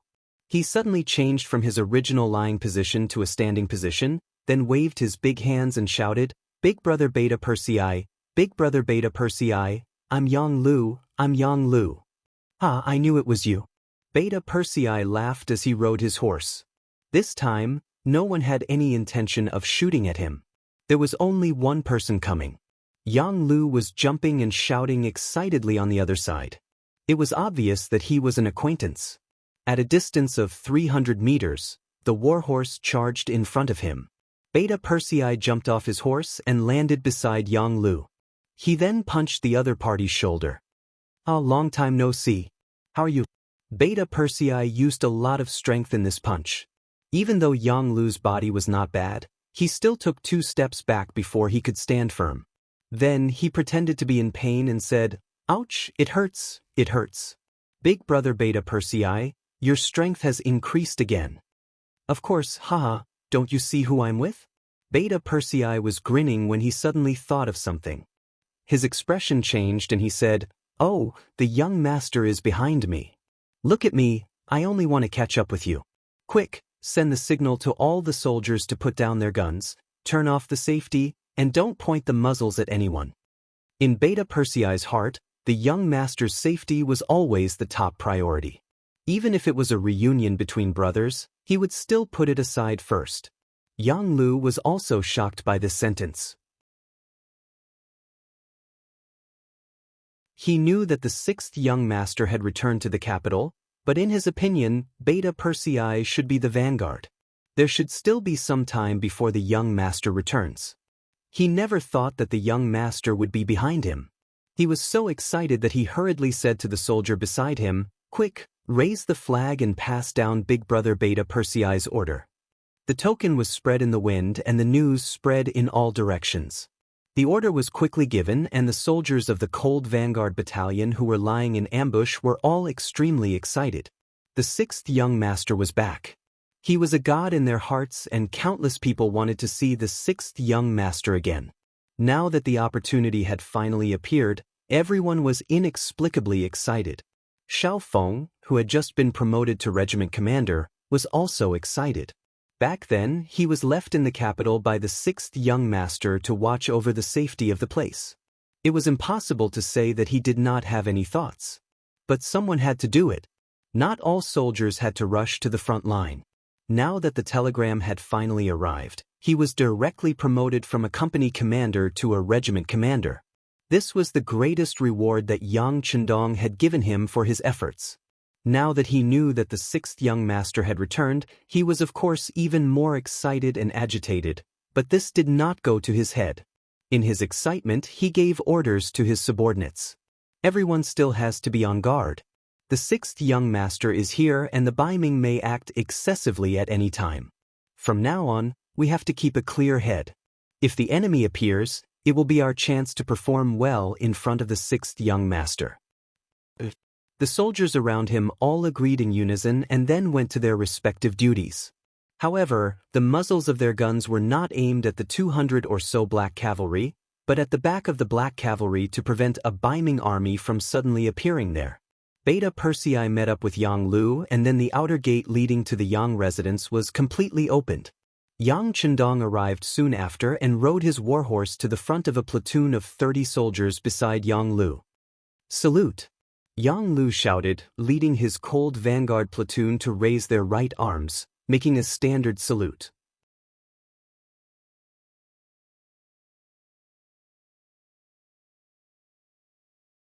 Chapter 790. Yang Chendong dismounted from his horse and looked at the soldiers. He came to Yang Lu's side and nodded after returning the greeting. "You've done well. Thank you for your hard work." "6th young master, thank you for your hard work." Yang Lu took the lead and shouted. He faced the soldiers of the cold front and returned their greetings. Then he tidied their uniforms to show his concern. This trick was often used in the army and movies of later generations, but it had to be said that it was very useful.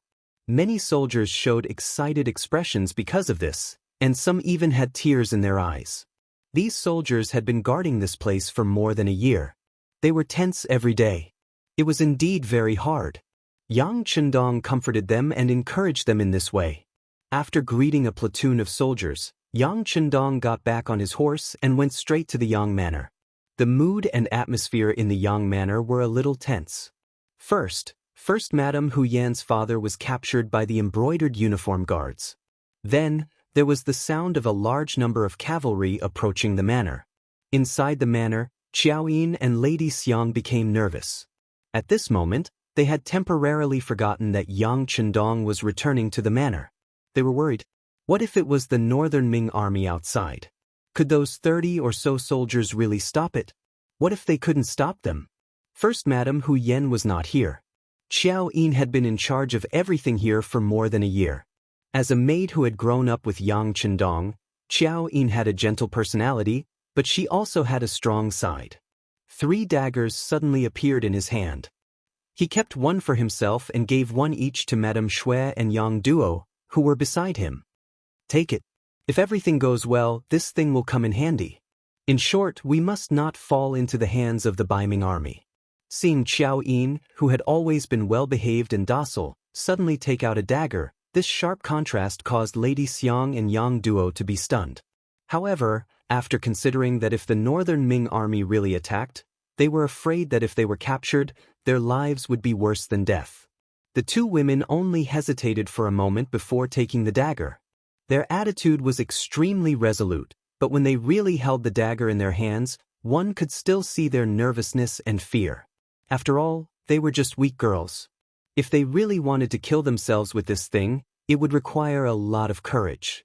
Suicide was not something that could be done easily. When it came down to it, how many people couldn't do it? Qiao Yin also knew that this kind of preparation was not enough. Perhaps she didn't have confidence in herself, or perhaps she didn't have confidence in others.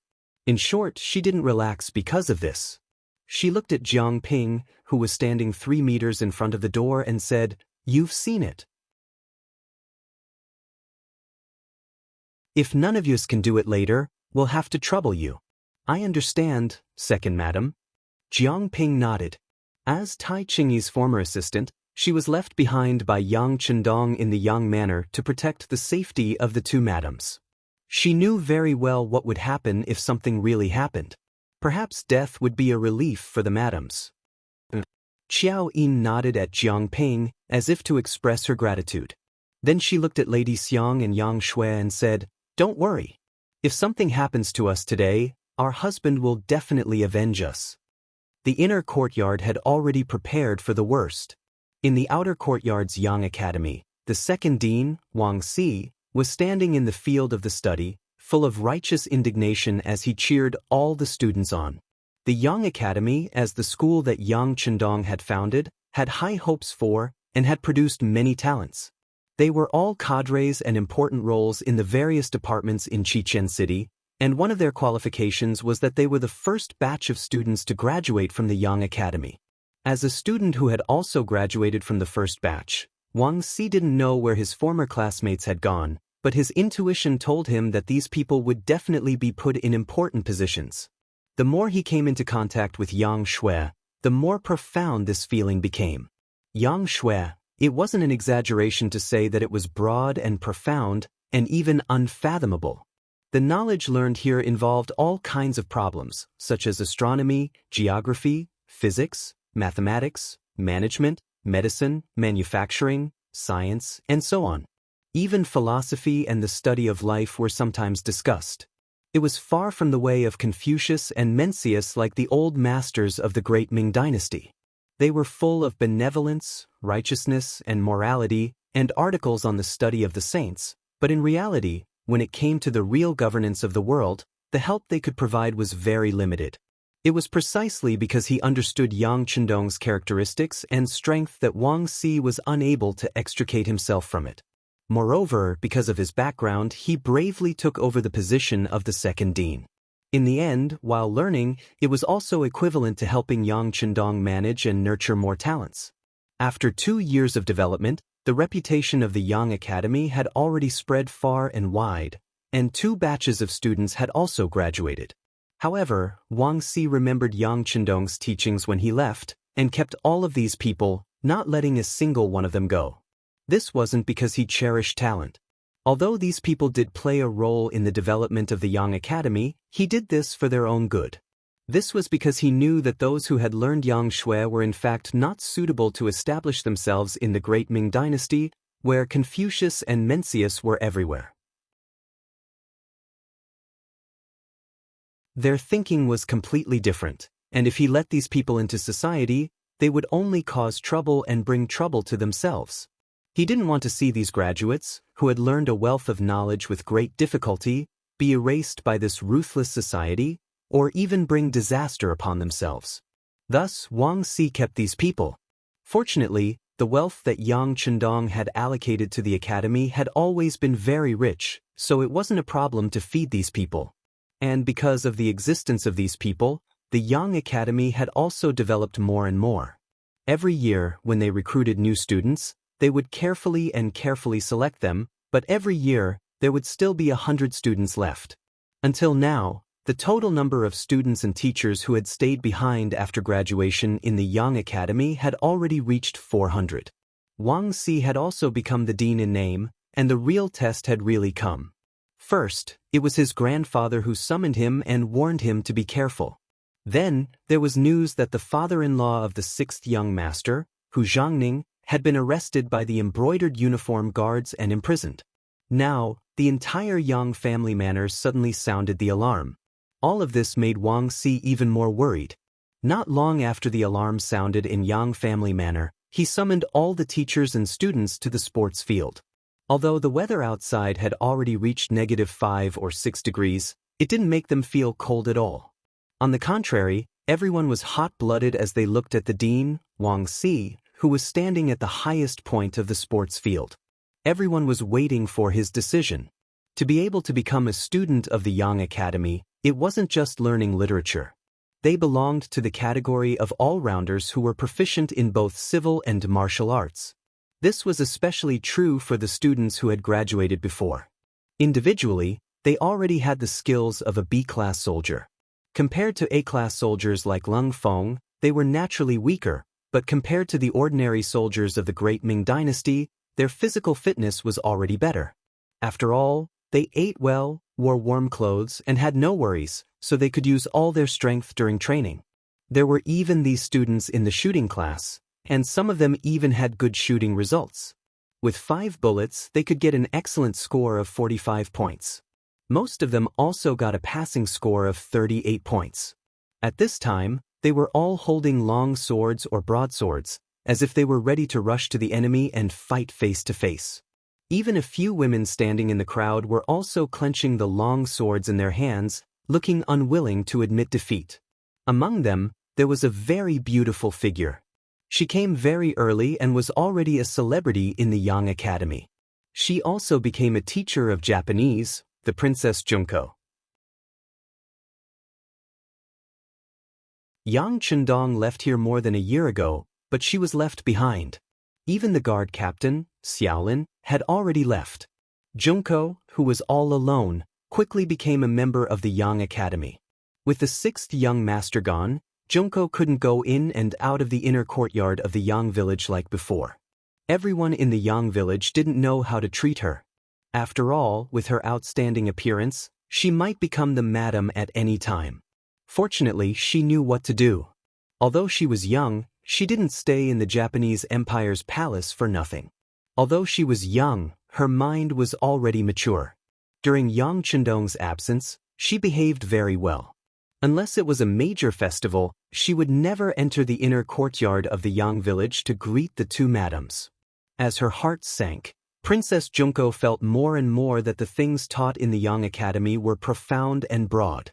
She tried to absorb this rich knowledge and imagined that one day when she could return to China, she could pass it on and make her own contribution to the strengthening of the Japanese Empire. But the sudden danger interrupted her plan. Baiming was going to attack the Yang village?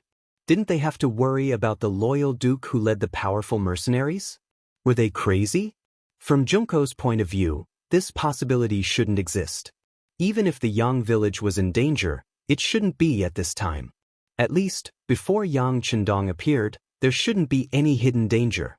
She wanted to tell these thoughts to Dean Wang Si, but when she saw that he was passionately working for everyone at the moment, as if he would rush out at any time to fight the Baiming army, she knew that it was useless to say anything at this moment.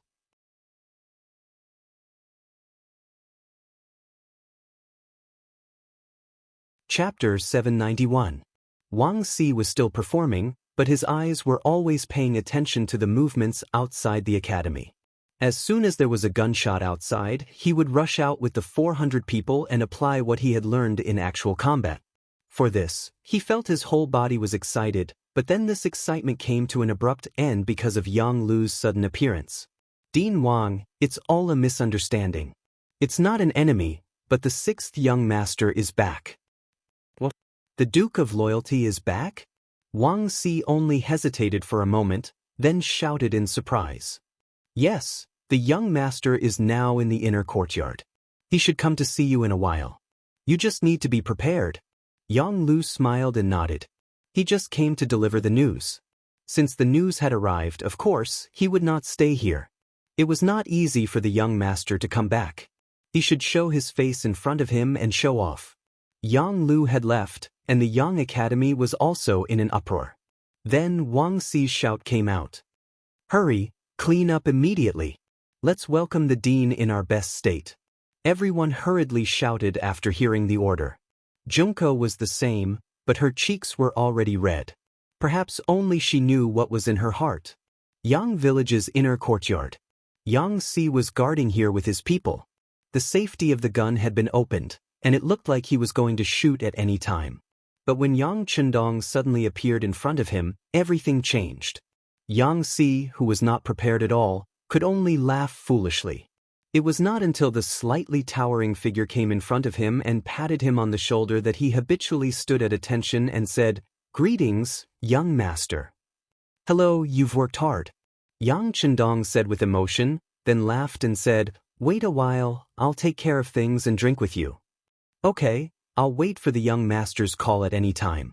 Yang Si was very excited. Since the young master had returned, the Yangjia village would be safe.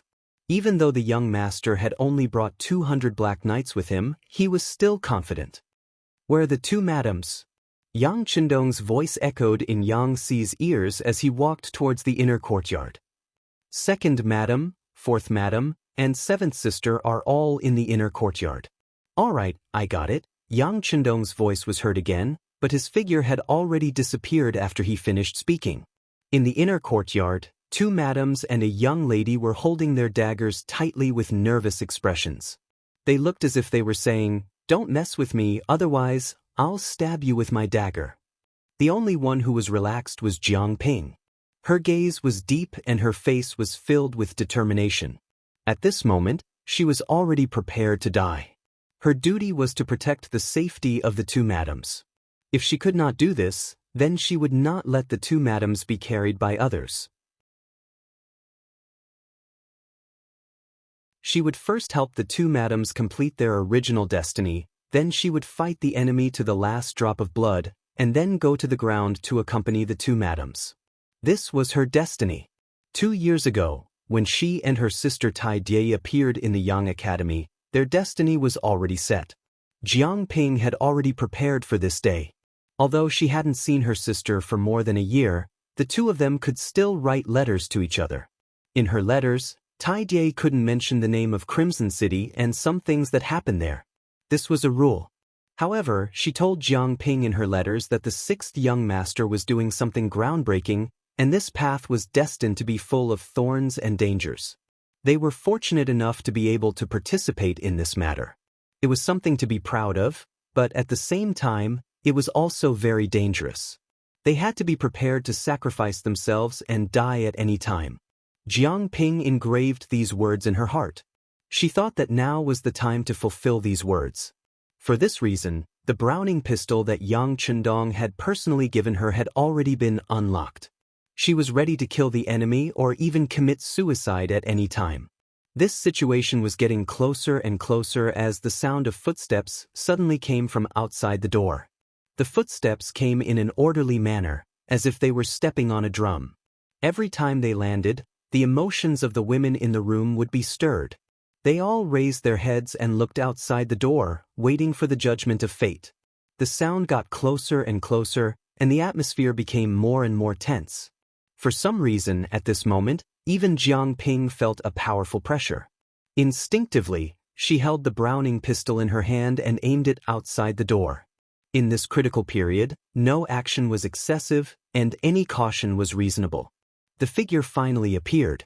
Jiang Ping, who was the closest to the door, was the first to see the face of the person. Her first impression was that the person who came was not someone from the inner courtyard of Yang Manor. Then her eyes widened. How is this possible? Of course, the person Jiang Ping saw was Yang Chendong. It was a tense moment outside, and everyone's heart was in their mouths.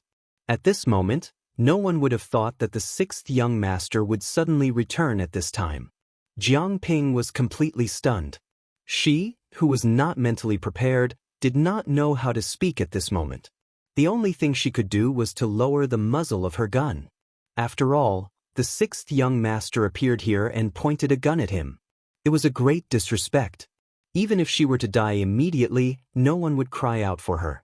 "You're not bad." The first person to see him was Jiang Ping. Seeing that he was loaded and the safety was off, she nodded deeply. This was the quality that a captain of the guards should have. Once there was danger, she would be on full alert. The voice was very soft, so soft that only Jiang Ping could hear it. However, this sentence pulled her excited heart back. She immediately straightened her body and gave a standard military salute. "Hello, sixth young master." "Ha, good. You've done a good job.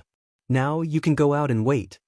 He came in front of Jiang Ping and patted her shoulder to express his gratitude. At this time, the room was so silent that you could hear a pin drop. Xiao Yin, Lady Xiang, and Yang Duo were staring at the person who came in. They looked at the tall figure and the confident smile. Jiang Ping had already walked out without them noticing. When only the four of them were left in the room, Xiao Yin suddenly burst into tears. The dagger in her hand also fell to the ground at this moment, causing a very crisp sound. Then, her beautiful figure quickly ran over and plunged into Yang Chendong's arms. "Young master, you're back." After following Yang Chendong for so long, Xiao Yin was still more used to calling him young master and not husband. Opening his arms and welcoming Xiao Yin into his embrace, Yang Chendong stretched out his arm and patted the other's back. He comforted her and said, "I'm back. Everything is over. No one will threaten your safety in the future." As he spoke, Yang Chendong looked at the 3 daggers that fell to the ground. At this moment, he had a smile on his face, but he was a little angry in his heart. Although the Beiming imperial court didn't do anything to the Yang family village, looking at everything that happened now, the invisible pressure was still very huge. He actually dared to make his woman worry.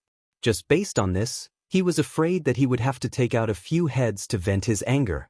After Xiao Yin, 4th Madame Xiang also ran over and also burrowed into Yang Chendong's wide arms. Then, the 2 women broke into tears and laughed. They laughed and cried and laughed again. At this moment, they completely expressed the worries that had been suppressed in the bottom of their hearts. In this regard, other than continuously patting their backs, Yang Chendong could only reveal a bitter smile as he looked at Yang Duo, who was standing 3 meters away. "Seventh sister, are you all right?"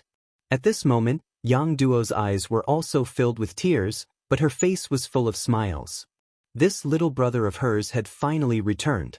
She sighed and said, "Now that you're back, everything is fine. All right, I won't delay your reunion. I'll go to the kitchen to take a look and have them prepare delicious food. We must celebrate properly." Good, we have to celebrate properly. Thank you for your hard work, seventh sister." Yang Chendong also chuckled. He could only reveal such a straightforward smile in front of his sisters. Yang Duo also left. After waiting for there to be no one else in the room, Yang Chendong hugged one in each hand and kissed Xiao Yin and Lady Xiang's cheeks respectively. Then, he stretched out his finger and scratched the bridge of their noses. This kind of action was commonly used by Yang Chendong towards his beloved women, but it was this kind of action that immediately caused the 2 women's faces to turn red, like red apples. Speaking of which, ever since Yang Chendong entered the new Gandusi region and entered the grasslands, he had not touched a woman. Now that the soft fragrance was in his arms, it was impossible for him not to feel anything. Even his body had already reacted, and he couldn't wait to do the 2 of them on the spot. However, Yang Chendong was still rational. He knew that there were still many people outside waiting for him to appear. Now was not the time to be sentimental. "Xiang, I've made you worry this time. But don't worry, this time I'm here to take you away. In the future, such worrying things won't happen again." Really? Hearing that Yang Chendong was going to take them away, both Xiao Yin and Lady Xiang's faces were filled with excitement. Of course, I don't think I've lied to you before." Looking at the two women's smiles from the bottom of their hearts, Yang Chendong also chuckled. About half an hour later, Yang Chendong walked out of the inner court and arrived in front of Beta Persei, Yang Si, and Yang Lu, who had been waiting for him. "Come, let's go to the Yang Family Academy to take a look." The Yang Family Academy had long been prepared. As soon as Yang Chendong appeared, the second dean, Wang Si, immediately led the students out to welcome him. Although it was cold outside, no one was affected by the weather. In their opinion, since the dean was here, they should all come out to welcome him. Considering the weather, Yang Chendong originally wanted to let these people return to the classroom first. However, looking at more than 400 people, he knew that there was no classroom that could accommodate so many people. He simply followed everyone's wishes and stood in the middle of the field where Wang Si stood before. Then a deep voice rang out.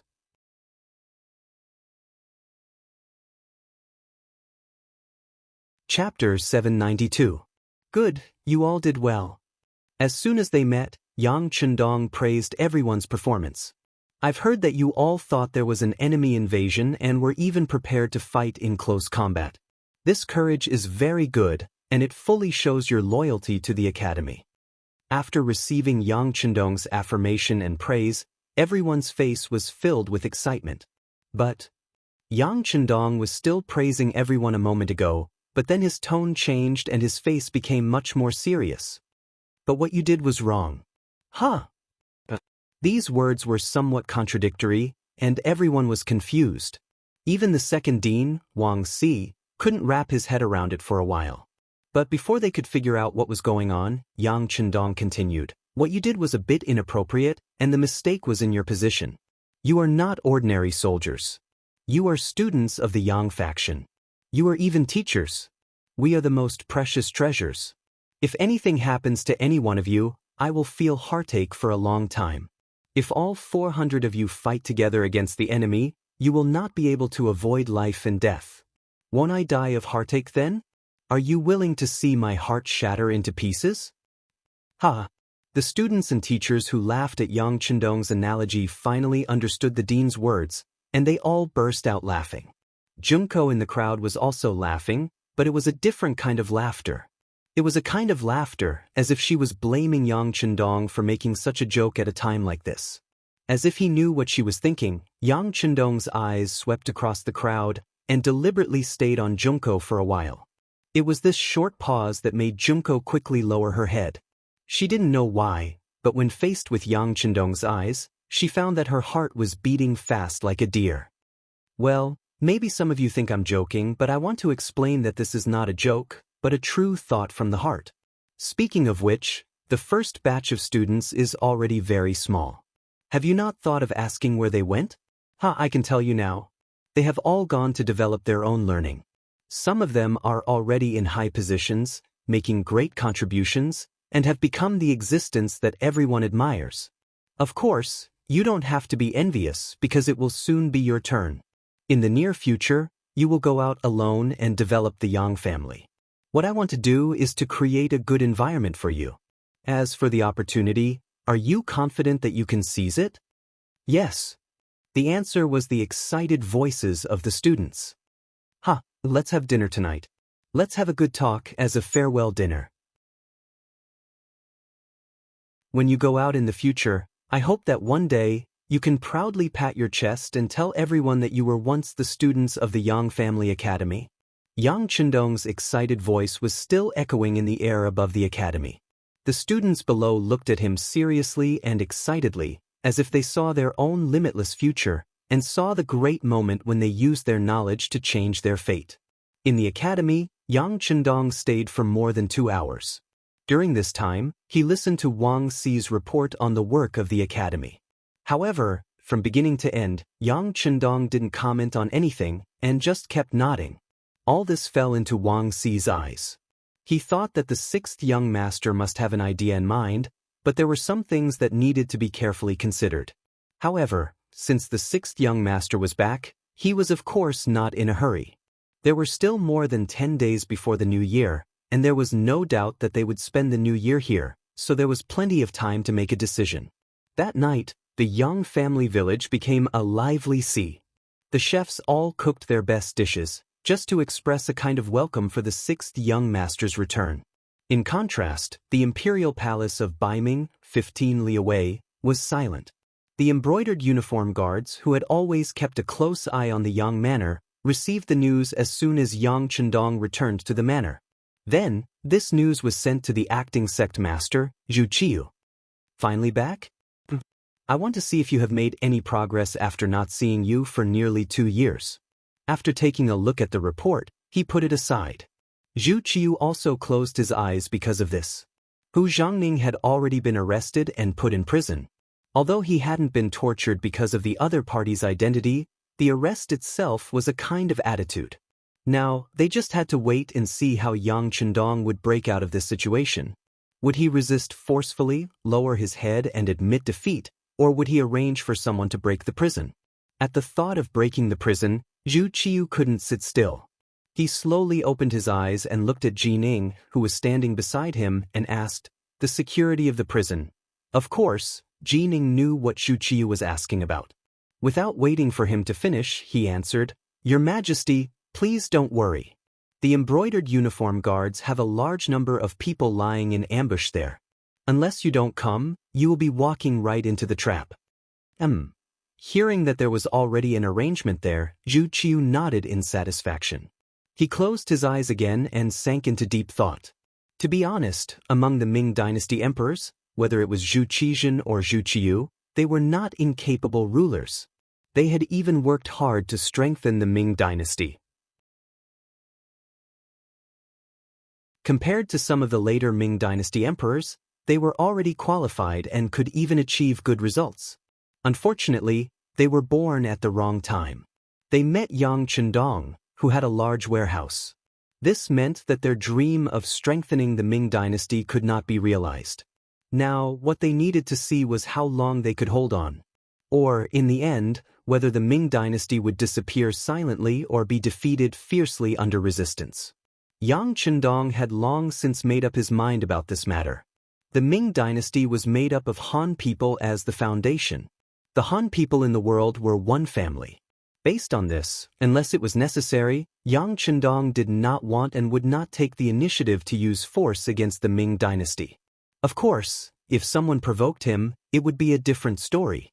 For example, after the meal, in a secret room in the inner manor, Yang Chendong met with Yang San, the director of the Security Bureau, and Xiao Feng, the commander of the Cold Front, who was stationed in the capital of Baiming. The first person Yang Chendong met was Xiao Feng. This person was part of the first batch of veterans to follow Yang Chendong. Back in Jianing Prefecture, he had been trained as the first echelon commander of the Cold Front. With his seniority and ability, he should have become the commander long ago. In fact, it would not be a problem for him to take another step forward. Unfortunately, the situation in the capital of Baiming was too complicated. Yang Chendong did not want to reveal too much of his strength here. He did not want to attract the vigilance and dissatisfaction of the Baiming imperial court.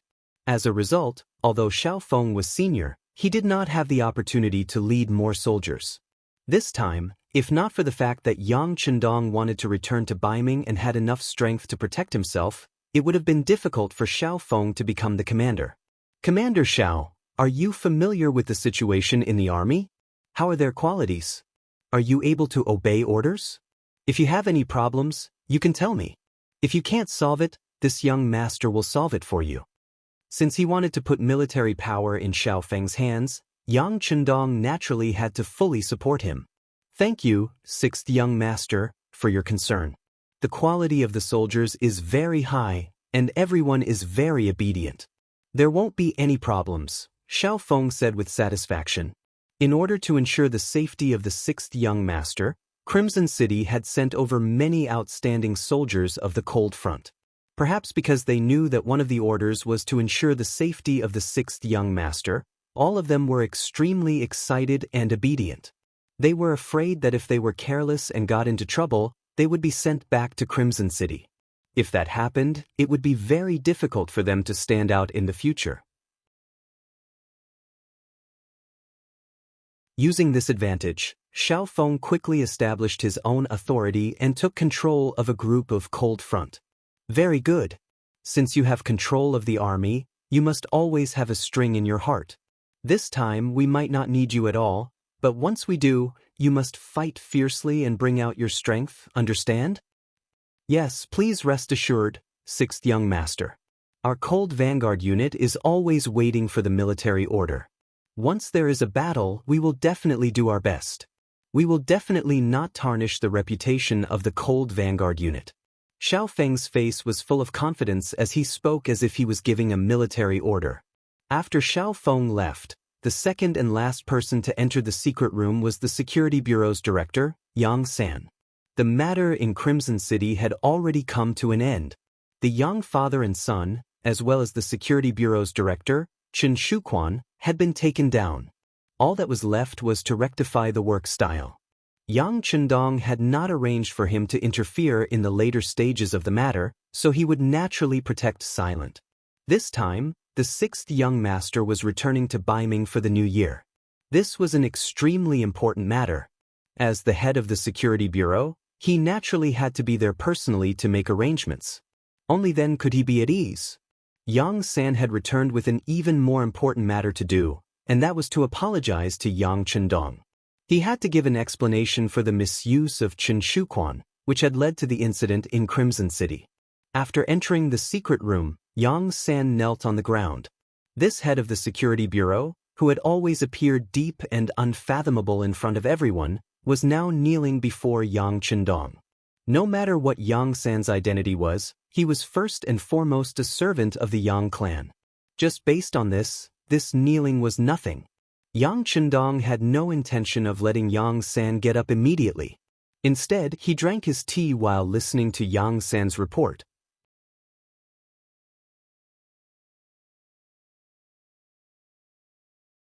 Chapter 793. Yang San knelt there and recounted everything that happened to Yang Taizhu in Crimson City, including how Yang Taizhu was executed on the spot after the trial and how Yang Shan, the Minister of Foreign Affairs, was removed from his post and sentenced to 20 years in prison. Yang Chendong had already seen the telegram and was well aware of the situation. Yang Chendong didn't have the slightest bit of pity for the fate of Yang Xie and his son. He had already given them enough benefits and a golden path was laid out in front of them. However, some people just didn't want to reach out and grab it. They weren't satisfied and wanted to take the risk. They couldn't blame others for their fate. This was especially true for Yang Shan. He was not valued in the Southern Ming Empire and was even ostracized. In the end, he was sent to the Northern Ming Empire as an emissary. This was originally a very difficult mission to complete. If not for Yang Chendong's help, even if he could return from the Northern Ming Empire to the Southern Ming Empire, it was likely that his superior, the Minister of Rights, Lu De, would not give him any good results. Not only did he forget about such kindness, but he also wanted to obtain even more things from it. If Yu Mian hadn't told Yang Chendong all of this, he really didn't dare to imagine what would happen to Crimson City in the long run. Would there be a day when the palace would fall? Once the three madams fell into the enemy's hands, even if Yang Chendong wanted to do something, he would have to hold back. When he thought of how terrible the situation would become, Yang Chendong wanted nothing more than to kill Yang Shan. But in the end, Crimson City's Legal Affairs Committee sentenced him to 20 years in prison. Yang Chendong, who advocated the rule of law, naturally wouldn't say anything. If even he didn't respect the law, how could others respect it? Yang Chendong threw the matter of the young father and son to the side. He was more concerned about the military. He couldn't believe that the military didn't know anything about such a huge incident. Although the truth was that a battalion commander and 3 company commanders had been roped in by the Yang family, Yang Chendong still felt that something was amiss when the matter only involved such low-ranking officials. This time, he called Yang San over with the intention of questioning him face to face. Tell me, this incident shouldn't only involve a battalion commander and 3 company commanders, right? Did Lung Song and Gao Xiong not know anything about it beforehand? Yang Chendong's voice was calm, but the question he asked was very serious. One could imagine that if Yang San had a problem with someone, a slight twitch of his mouth would probably cause an unacceptable situation. The problem was that in front of Yang Chendong, even if Yang San had selfish motives, he wouldn't dare to show it. The appearance of the CIA was already a threat to the Security Bureau. It was believed that in the future, any important information would not be monopolized by the Security Bureau. It would have to go through the CIA's review. This made Yang San even more careful when he spoke. "Young master, Commander Gao Xiong hasn't been on the island recently. I heard that some yellow-haired people and unknown ships suddenly appeared at sea. Now, the Navy's main target is those people. As for the Army, Commander Leng Song might have noticed something." Yang San was very careful with his words. Yang Chendong couldn't help but frown slightly. He knew very well what Yang San's words meant. When it came to a high-ranking official like Leng Song, one had to be very careful with their words. What do you mean by notice something? Tell me in detail." Yang Chendong put down his teacup and listened attentively. "Yes. Young master, according to our investigation, Yang Taizhu had a close relationship with Commander Leng Song for a period of time. However, for some reason, the relationship between the two sides suddenly became cold.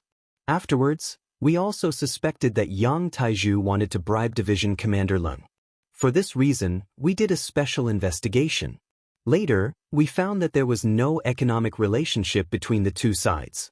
It was all because Division Commander Leng Song heard about the establishment of the First Army.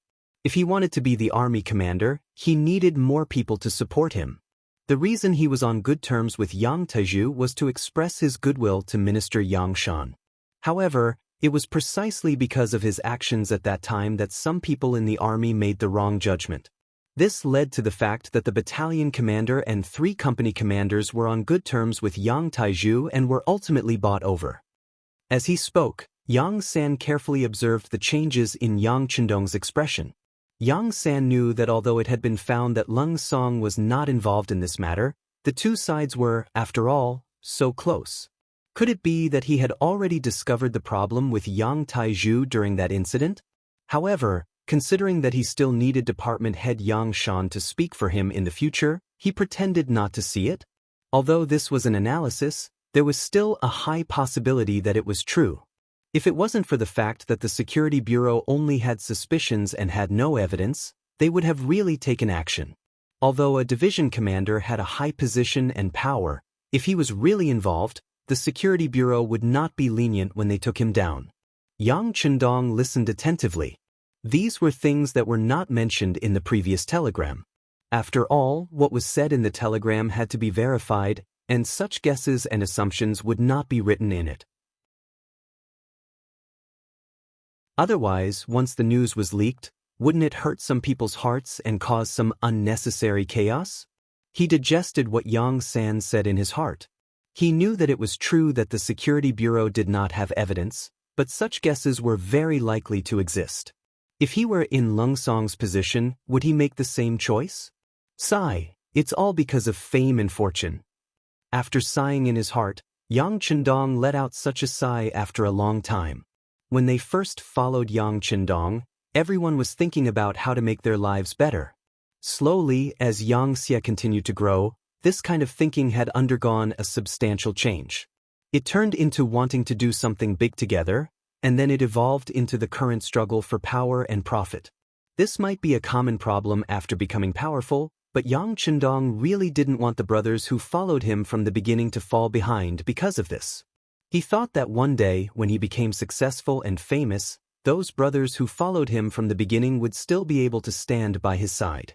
That would be a matter of great merit and virtue. Give him another chance. Thinking like this in his heart, Yang Chendong decided to let this matter go. Even saints would make mistakes. But there was only one chance. If Leng Song didn't seize it and continued to make mistakes, then he really couldn't be blamed. Yang Chendong suddenly said this, and Yang San immediately understood the meaning behind it. He nodded and said, "Yes, I will send a telegram to Director Che Chao. There's no need to send people to keep an eye on Division Commander Leng. You still have to keep an eye on him. Not only Leng Song, as long as any official in Crimson City feels that there's something wrong with him, you can send people to keep an eye on him. This is one of the responsibilities of your Security Bureau. Yang Chendong waved his hand generously. He sent people to keep an eye on them not because he didn't trust them, but because he was constantly reminding them that someone was watching them. They had to know what they were doing and not make mistakes. As if Yang San hurriedly nodded his head. All right, you can get up too. Yang Chendong saw that Yang San had also knelt for a while. The punishment and reminder had been used, so he gestured for him to get up. Since the sixth young master gestured for him to get up, Yang San had to stand up. He immediately nodded his head and got up. Just as he steadied himself, Yang Chendong spoke again. How's Little Yu's rectification campaign going? Sixth young master, it's been done very well. We've already found many problematic officials. Those who should be punished were punished, and those who should be fired were fired. We've also won the support of many people. Yang San was quite excited when he talked about this matter. It was obvious that this campaign was progressing well. Yes, those who have problems must be caught, but those who don't have problems must also be rewarded. Don't make everyone nervous. Someone still needs to do the work. By the way, the Security Bureau should support the establishment of the CIA as much as you can. Don't think that this is a division of power. As our territory grows larger, there will be more and more opportunities for problems to arise in the future. The Security Bureau alone is no longer enough, understand? Now that they were talking about the CIA, Yang San naturally nodded his head. He wanted to add a few words, such as how the Security Bureau's work had not been done properly, but when he thought about how the sixth young master probably wouldn't like to hear such self-criticism, he shut his mouth. The leader of the CIA was the fifth Madam, Su Maner. Rather than expressing his loyalty here, it was better to support her work. When the time came, the fifth Madam would report his performance to the sixth young master, and the results would definitely be much better. All right, let's talk about the situation in the capital. Has my father-in-law suffered any grievances in the imperial prison? Putting the matter of Crimson City aside for now, Yang Chendong finally turned his attention to the situation at hand. No, Yang San quickly replied. It was clear that he was extremely concerned about this matter.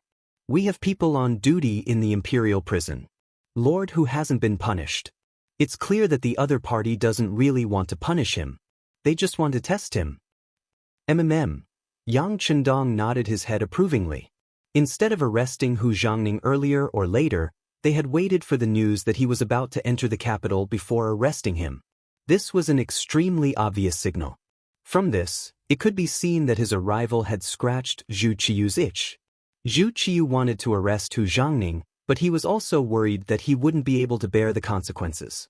Yang Chendong could see through all of this. It was precisely for this reason that he wasn't in a rush. On the contrary, he calmly said, "Let's talk about what the others think."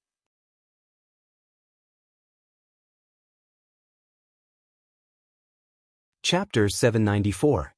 The other people he was referring to were naturally the important officials in the Baiming imperial court.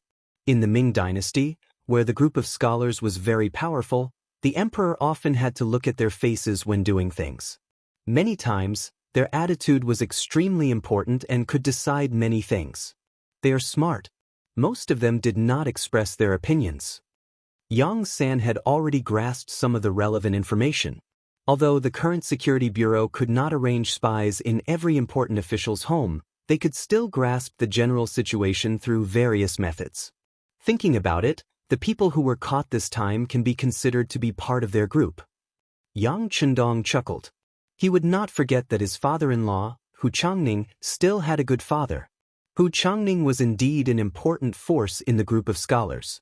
Based on this, those people would not hit him when he was down. Seeing that the young master had thought of everything, Yang San swallowed the words he wanted to remind him. He knew that the young master's thoughts were deep and would definitely counterattack, so he asked tentatively, "Young master, when are you going to make your move? Are you ready?" "Yes, young master. Everything is ready for you. I'm just waiting for your order," Yang San said confidently this time. Very good. Yang Chendong was satisfied with Yang San's performance. When he was on his way, he had received the news of Hu Changning's arrest from the Security Bureau. Since the other party had already made their move, how could he not be prepared? Were they trying to test him? Then he would give a response, so that it would not be too boring for one person to perform a one-man show. Wait for my news. This time we will play with them. Yang Chendong's face revealed a slightly mocking smile. As soon as the news of his return spread out, Dai Zongma summoned the 7 important officials under him for a meeting. This matter was first passed to the ears of the Security Bureau through Su Yozhen's mouth, and then it was passed to the ears of the Security Bureau. Yang Chendong thought that all of this was very normal. Among the 7 important ministers, the grandson of the Minister of Appointments, Wang Zhi, followed him, and the granddaughter of the Minister of Rights, Hu Shao, married him.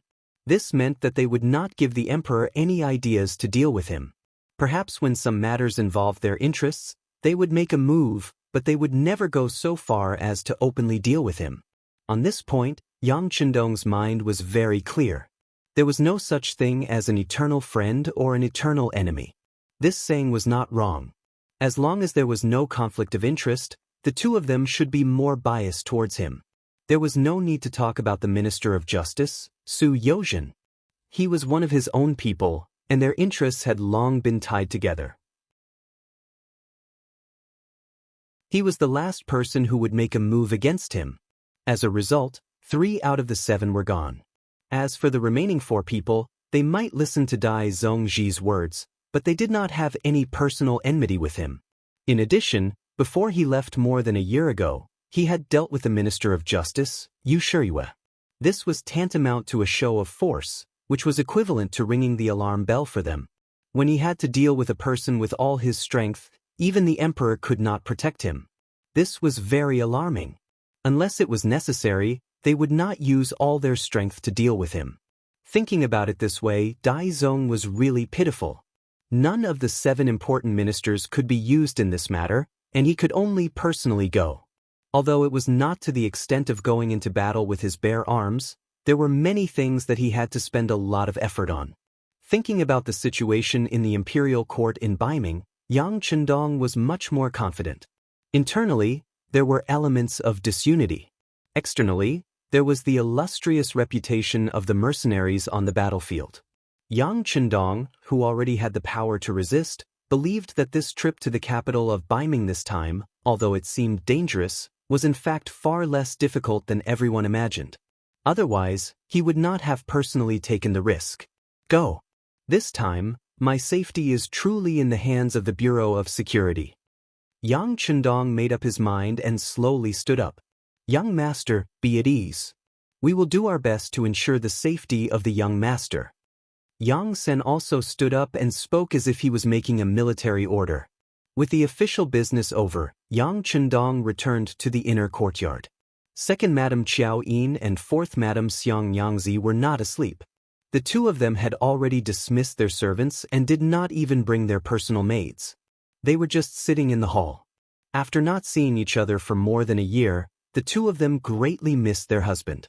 In the past, they had the experience of sharing the same bed. Although it was very embarrassing, reality had already told them that one of them was no longer able to satisfy their husband. Since this was the case, the 2 of them would go into battle together. The decision had been made, but after all, they had not done it for more than a year. Their faces were still red with embarrassment. When Yang Chendong appeared, they lowered their heads even more. However, the 6th young master's hearty laughter was heard. No one knows their husband better than his wife. Madams, I'm here. The current situation was indescribable, but in short, it was a storm. A battle was unavoidable. After the energetic Yang Chendong had more or less tidied up the 2 madams, he hugged each of them with one arm and began to chat. Although the 2 ladies had just experienced a war and were already very tired, after all, they hadn't seen their husband for so long, so they still had a lot to say in their hearts. This made them forcibly resist their sleepiness and stay to talk to Yang Chendong in detail. 7th older sister is very pitiful.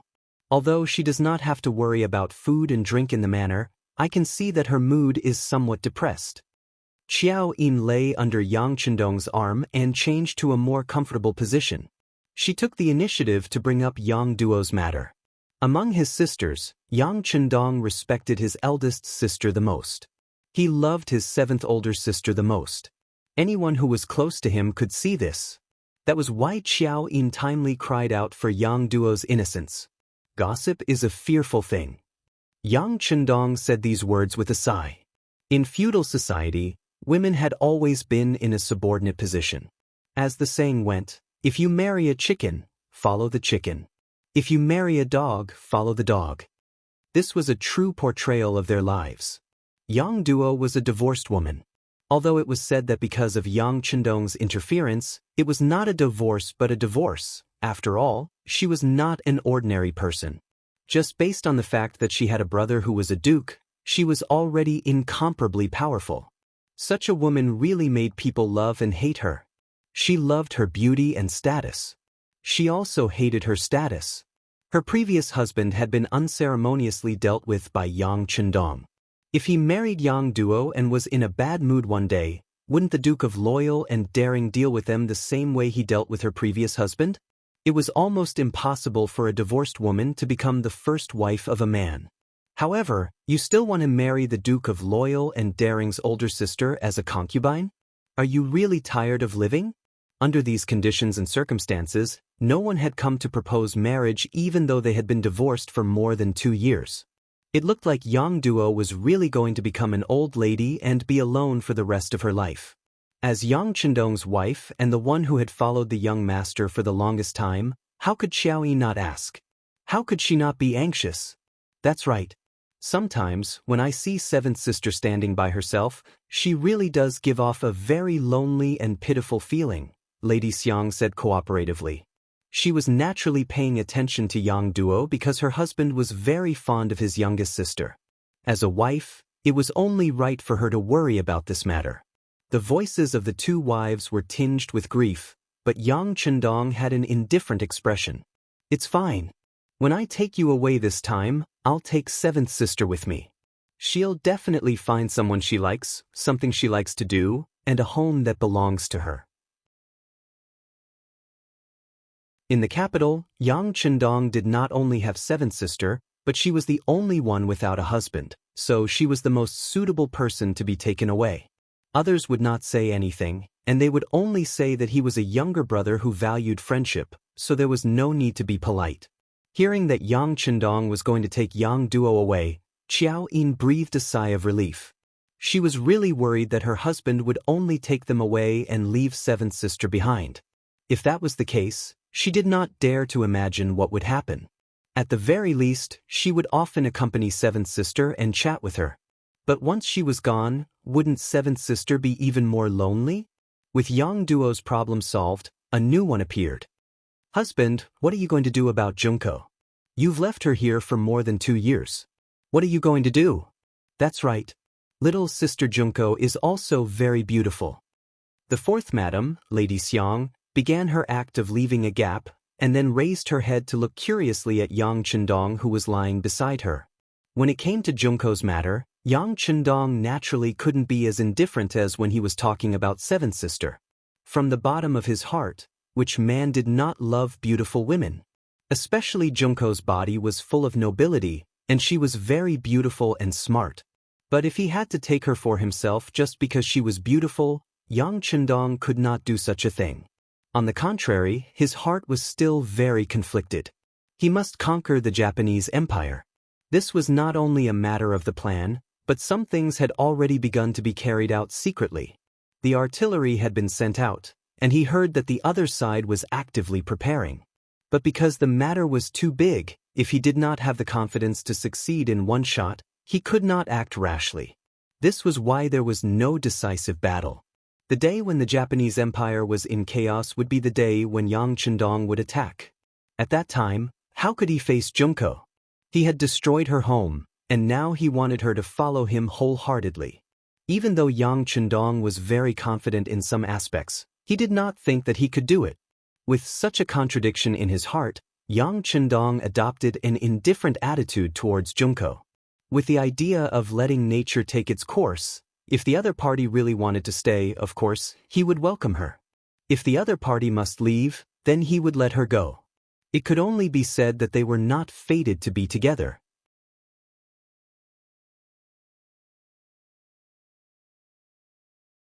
Chapter 795. This time, I'll be taking her with me. Once we're out of Bai Ming's territory, she'll be safe. At that time, I'll let her choose what path she wants to take. Yang Chendong took a deep breath and made a difficult decision. Is husband willing to part with her? Qiao Yin asked playfully. She naturally didn't know what was on Yang Chendong's mind. She only thought that he wouldn't be able to throw away his face, which was why he came up with such an excuse. Yang Chendong naturally wouldn't explain too much. After all, he was well aware that sometimes it was impossible to reason with a woman. He laughed heartily and said, "It's been a long time since you've gone to the capital for a stroll. It's almost the new year, so it must be very lively. How about we go to the immortal abode for a drink tomorrow?" Sure enough, this method of replacing a tree with a flower was very effective. When they heard that Yang Chendong was going to take them to the capital, the two madams were extremely happy. Out of consideration for their safety, they had been cooped up in the Yang clan manor for a long time. Their hearts were already itching to fly out, not to mention that they would be accompanied by their husband. The two women immediately agreed. "Alright, it's decided then. But a good night is worth 1,000 gold. Shouldn't we do something?" Yang Chendong, who had already rested enough, was starting to raise a certain part of his body. "Ah!" The two women cried out in shock and embarrassment. And then, you know what happened. After a busy night, the two madams were both lazing in bed the next morning. There was nothing they could do about it. After all, Yang Chendong was an animal. On the contrary, he got out of bed normally, and his expression was refreshed. First, he practiced military boxing 5 times in a row. Then, he ran 5 kilometers with the guards. When he returned to the manor for breakfast, he called for his wife to accompany him. The two of them whispered to each other for a long time, but outsiders didn't know what they were talking about. At 9 in the morning, the sun was already high in the sky. Only then did the two madams get out of bed with the help of their maids. After a simple bowl of porridge, they began to put on their disguises. Another hour passed, and when the clock struck 10:15, the two women boarded the largest carriage in the manor. Together with Yang Chendong, they set off for the capital 15 li away. Of course, this carriage was different. The first carriage with shock absorbers had followed Yang Chendong, first madam, and third madam to the southern Ming dynasty. This carriage was the latest one, and it was more luxurious than the previous one. The wheels of the carriage were not the commonly used wooden wheels, but leather wheels that seemed to have been modified from rubber. There were also many shock absorbers added. The interior of the carriage was also much larger, and there were even many thin fabrics placed in the inner layer of the carriage. This would not increase the weight of the carriage, and in case someone attacked with a bow or even a gun, it would be able to defend against arrows and bullets. The carriage left the Yang family manor, accompanied by the 2 guards and more than 100 black cavalry. Unlike yesterday, the Wolf Fang special forces and ghost shadow snipers were nowhere to be seen. Under the escort of more than 100 black cavalry, the carriage left the manor and headed straight for the Yongding gate of the capital. The moment the carriage left the manor, the embroidered uniform guard spies who had been keeping watch outside received the news. This news was then reported up through the ranks, and it didn't take long for it to reach Chief Eunuch Jining. "It seems like he's about to make a move.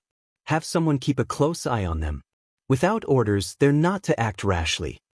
Jin Ying still didn't know what Yang Chendong was planning, so she could only wait and see.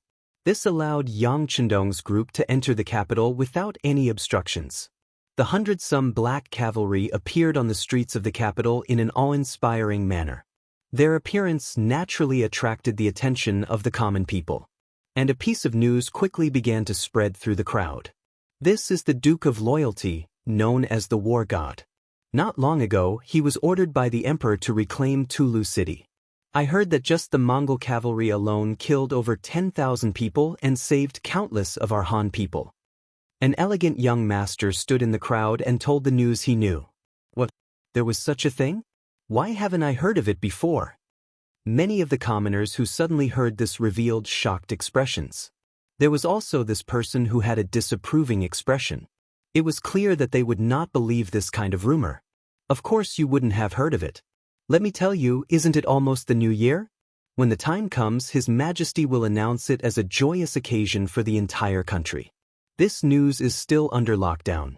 If not for the fact that I have a friend who is an official in the Bureau of Military Personnel, I wouldn't have heard of this news either. The elegant young master found a legitimate reason, his face saying that he had many connections and couldn't be like them. Gracias. My master also mentioned it in his residence. It really is true. A man in the garb of a retainer in the crowd suddenly said, cooperating with the young master. This immediately drew everyone's attention.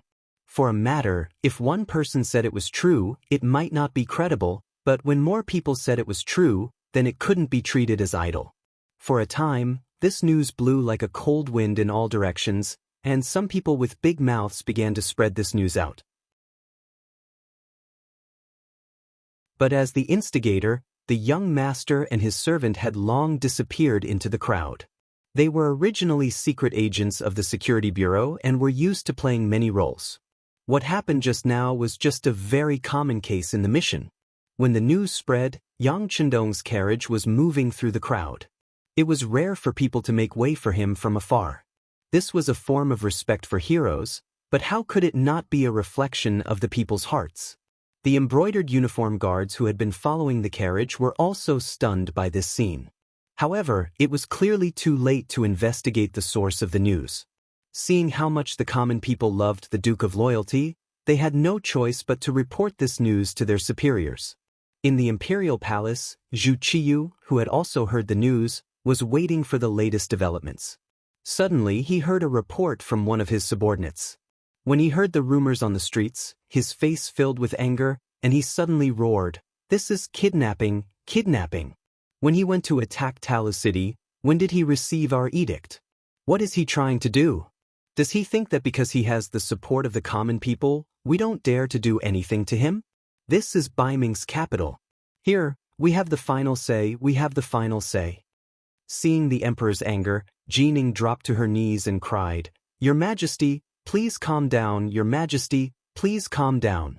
In truth, if you think about it carefully, this isn't a bad thing.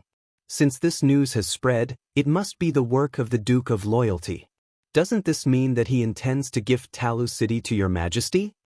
Zhu Qiyu, who had wanted to continue roaring to vent his dissatisfaction, suddenly stopped. Instead, he seemed to be thinking about something. Soon after, he chuckled and said, "That's right, my beloved subjects' words are exactly what we want. Since that's the case, I'll let some people know what it means to lift a rock and smash one's own foot.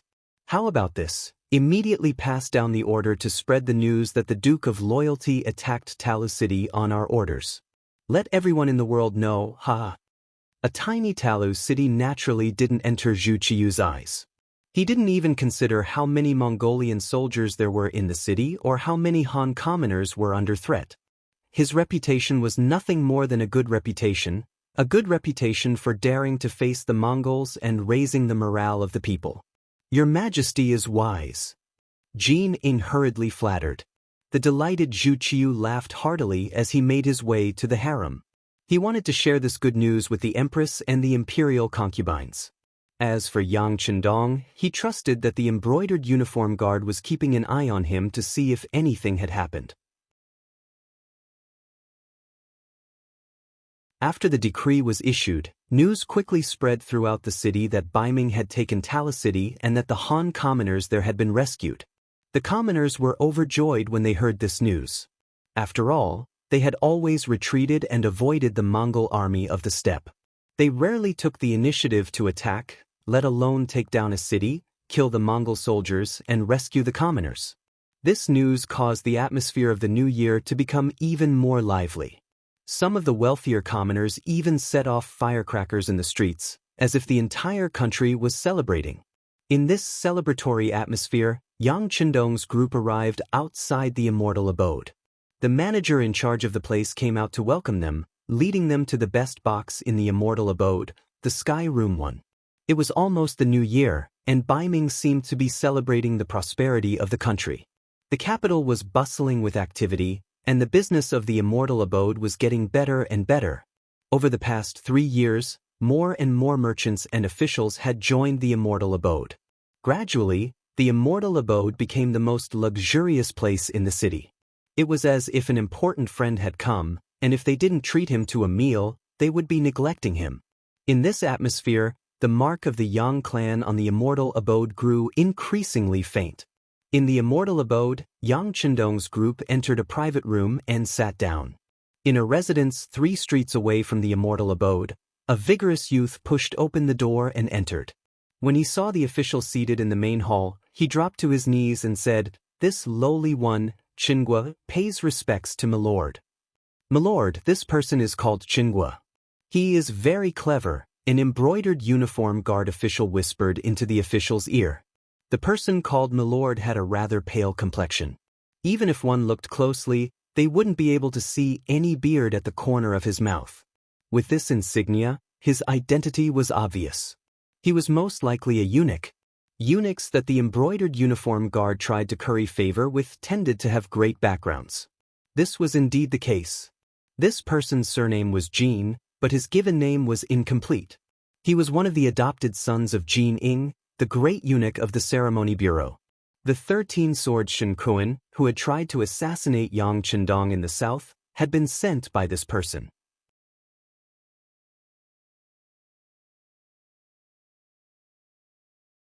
Chapter 796. It was a pity that Yang Chendong was stronger, and in the end, Shen Kuan died in battle. However, because of this matter, Jin Buchuan was hated by the Security Bureau. If it wasn't for Yang Chendong saying that he would personally take care of this person, he would already be a cold corpse. The Imperial Guard Baihu standing beside Jin Buchuan was named Tong Lai.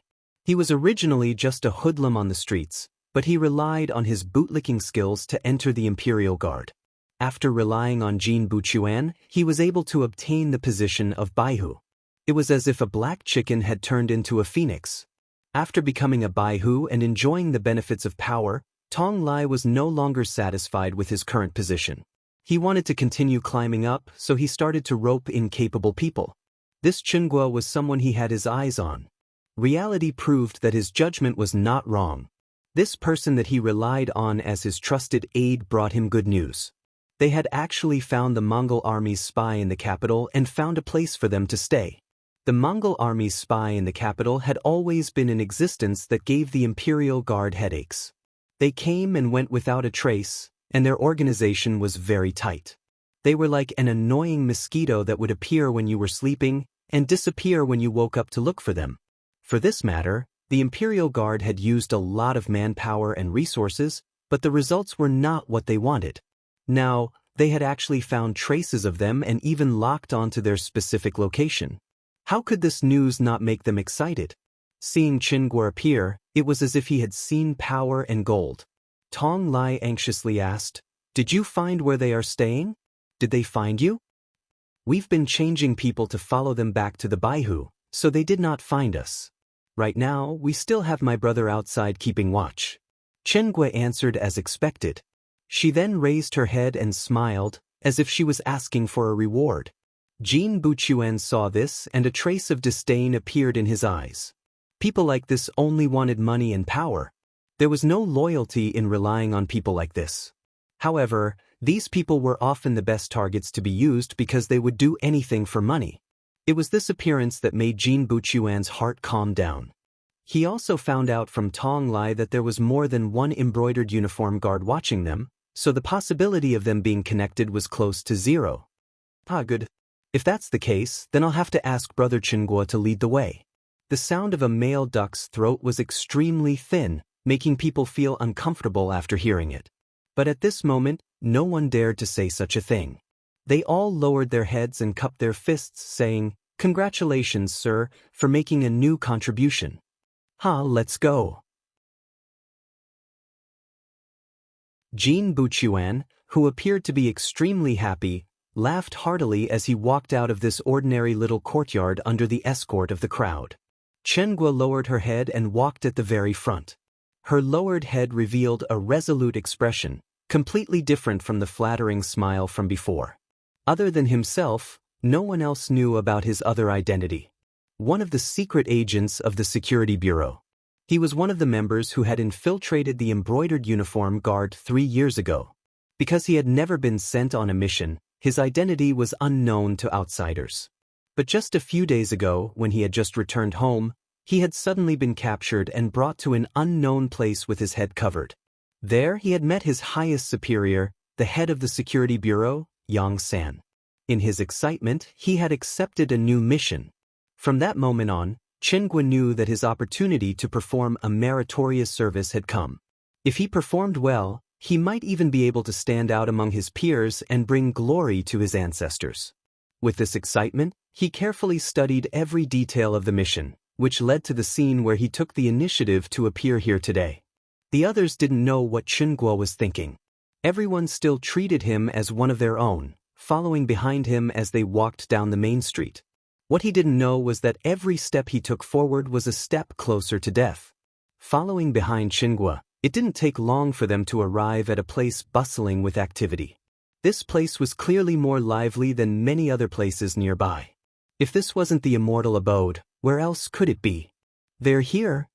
Jin Buchuan couldn't help but frown when he saw the immortal abode.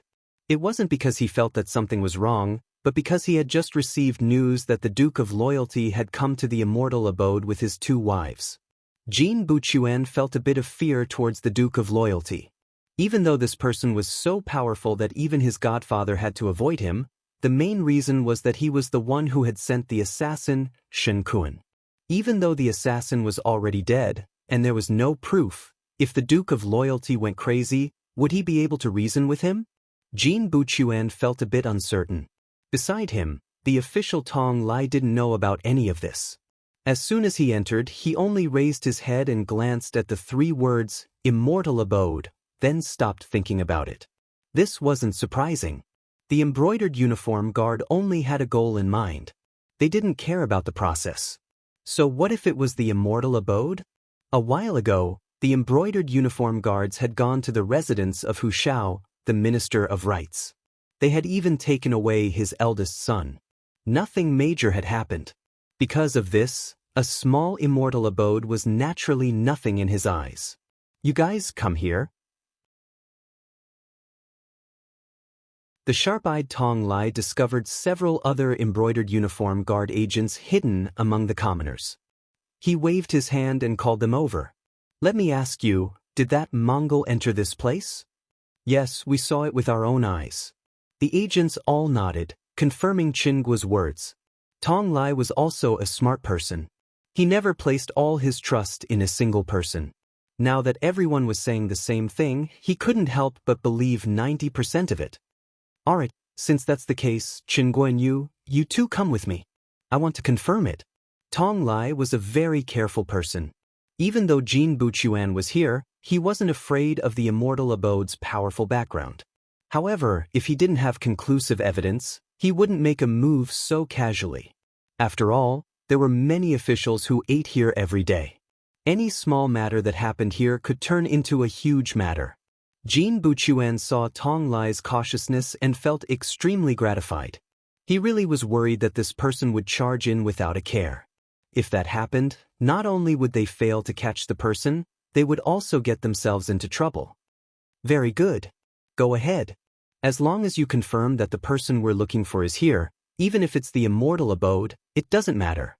We can still catch the person here. If anyone dares to obstruct us, we'll punish them for the same crime. Jin Buchuan's words made Tong Lai extremely excited. This meant that he had a backer now. He hurriedly nodded. Rest assured, sir. Just wait here for my good news. Let's go. Tong Lai led Chingwa and his other brother into the immortal abode just like that. As soon as they entered, Chingwa flashed a membership card. Even though it was the lowest level, it was still like a pass. No one stopped them. Seeing that Chingwa had even prepared a membership card, Tong Lai couldn't help but nod his head in approval. Then, the 3 of them directly went upstairs. Coincidentally, as soon as the 3 of them reached the 2nd floor, they saw a figure appear in front of them. Then, that figure gradually disappeared into the distance, heading straight for the 3rd floor of the immortal abode. That's the person we were watching before. This time, Chingwa didn't need to say anything. The other person took the initiative to speak. In fact, even without him saying anything, Tong Lai also noticed that the person was wearing a Han Chinese robe. However, underneath the robe was a pair of Mongol felt boots. This kind of felt boots had become a symbol of the Mongol people, and a very obvious one at that. Of course, this wasn't much. The most important thing was the way this person walked. He didn't walk like an ordinary Han Chinese, but rather like a crab walking sideways. Normally, a person could disguise themselves and change their appearance. However, the way they walked was something that had been ingrained for many years. It wasn't something that could be changed just because one wanted to. It was precisely because of this that Tong Lai recognized this person's identity. Putting aside whether or not he was a spy, he was definitely a Mongol. Sir, he went to the 3rd floor? With this membership card in my hand, I can't go up to the 3rd floor. If I don't do it properly, I'll attract trouble. Chenghua looked at the card in her hand with a mournful expression, then shook her head. No matter. Tong Lai didn't seem to mind at all. Chenghua, immediately go and inform Sir that I've already locked onto the Mongol spy. Sir, please come and apprehend him. Without a membership card, they could only force their way in. With Tong Lai's strength, it might be a bit troublesome, but with Jin Buchuan, there wasn't much of a problem. Behind him was Chief Steward Jin Ing. In the capital, there was nothing that he couldn't handle. Moreover, if they really did catch the Mongol spy here, it would be a great achievement. At that time, they would be able to control the immortal abode. It would be normal for them to bleed a bit. When that time came, wouldn't he also have to bask in the glory? After receiving the order, Chenghua turned around and went downstairs. At this point, she knew that the plan was already more than half complete. Tong Lai didn't have to wait for long. Soon, Jin Buchuan led the 8 embroidered uniform guards up to the 2nd floor. Unlike Chenghua, he rushed up the stairs with the embroidered uniform guard token in hand. As such, he attracted quite a few of the Immortal Abode's staff members. Sir, everyone here is a guest. There shouldn't be any bad people. Is there a misunderstanding? One of the Immortal Abode's staff members said with an apologetic smile as he led 2 young men to the 2nd floor. It seemed like they were going to stop Jin Buchuan from taking action here.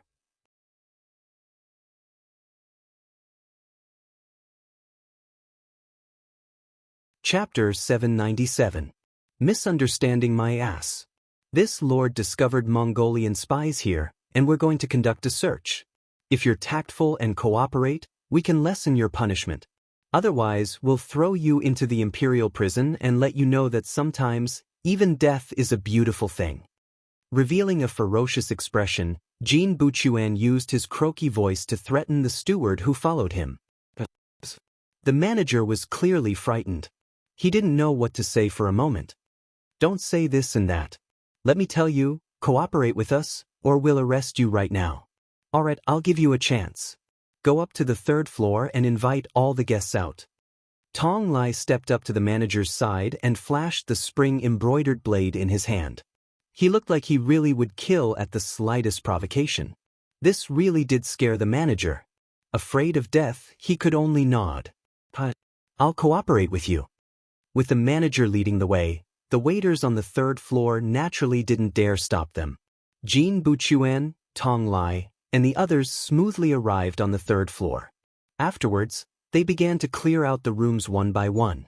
Those who could dine on the 3rd floor naturally all had the highest membership cards. Their statuses were also different from ordinary people. They were eating here, but the Immortal Abode's manager suddenly asked them to leave first. Of course, they were all extremely dissatisfied. Those with bad tempers immediately began to curse. However, as the embroidered uniform guards in flying robes appeared one after another, they all shut their mouths. Just a while ago, the genie guards had even arrested the eldest son of Minister Hu Xianshu. He was also the genie guards' town commissioner. He was one of their own. However, when he made a move, he did not show any mercy. What were they? They had angered him. So what if he killed them on the spot? They were still dissatisfied, but they didn't show it. They only snorted coldly and walked out of the room. Jin Buchuan didn't even bother to look at the dissatisfaction shown by these people. He only asked Tong Lai, "How is it? Did you find that Mongolian?" None of these people are Mongolians. Tong Lai stared intently. He was confident that as long as that person appeared, he would be able to recognize him. He would never make a mistake. Just like that, the private rooms were emptied one after another. More and more people walked out of the room, but they still couldn't find any trace of that person. For a moment, Tong Lai wasn't as confident as before. Layers of cold sweat began to form on his forehead. "Milord, there's only one room left. Please take a look."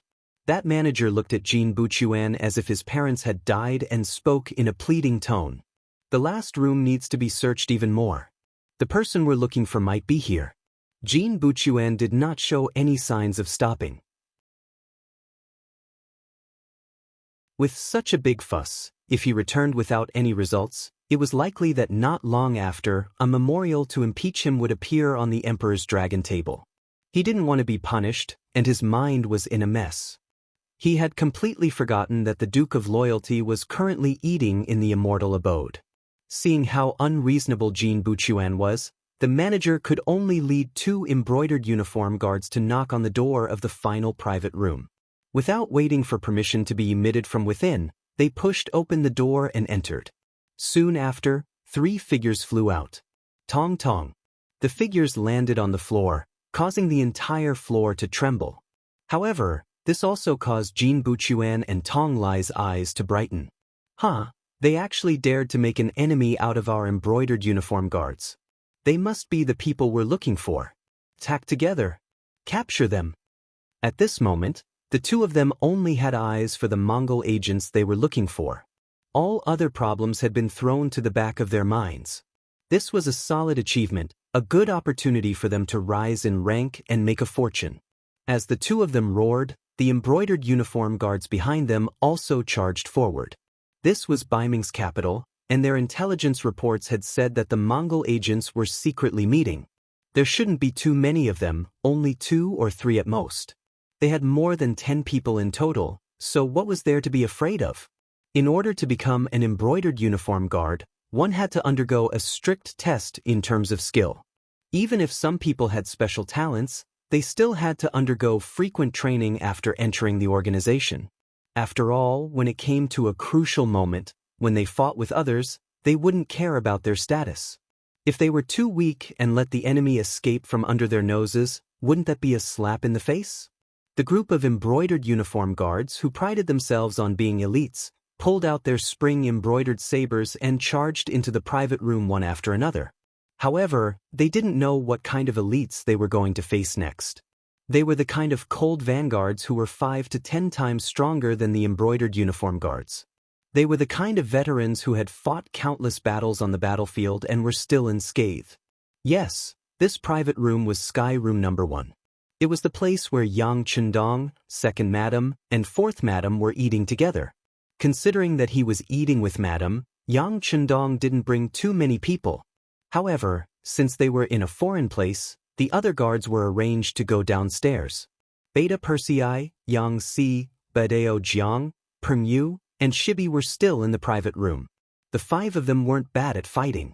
The only problem was that Shibi was a little thin because of long-term malnutrition. However, when it came to fighting skills, 2 or 3 ordinary embroidered uniform guards couldn't take him down.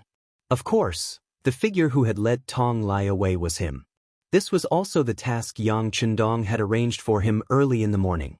Letting a Han and Mongolian mixed-blood general who had lived in Mongolia for a long time play the role of a Mongolian spy, no one would be able to see any flaws.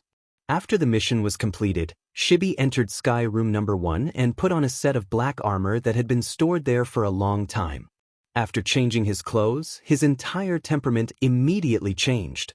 Even though they were face to face, Tong Lai couldn't tell the difference between this person and a Han, nor could he tell the relationship between him and a Mongolian.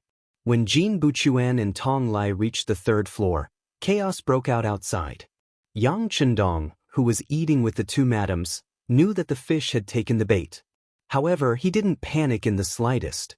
On the contrary, he continued to drink with the madams in the private room, as if he didn't care at all about what was happening outside. With Yang Chendong's current status, it would be too shameful for him to personally take part in the fighting. He left it for Beta Persei and the others to deal with. Knowing that something unexpected might happen, but knowing that everything was under control, Beta Persei and the others naturally rolled up their sleeves and prepared to go all out. When the door was pushed open from the outside, everyone began to move without a word. Not only were the first 2 embroidered uniform guards sent flying, even the manager of the immortal abode who had been forced to lead the way was sent flying with a kick. After beating up the first group, this was only the beginning.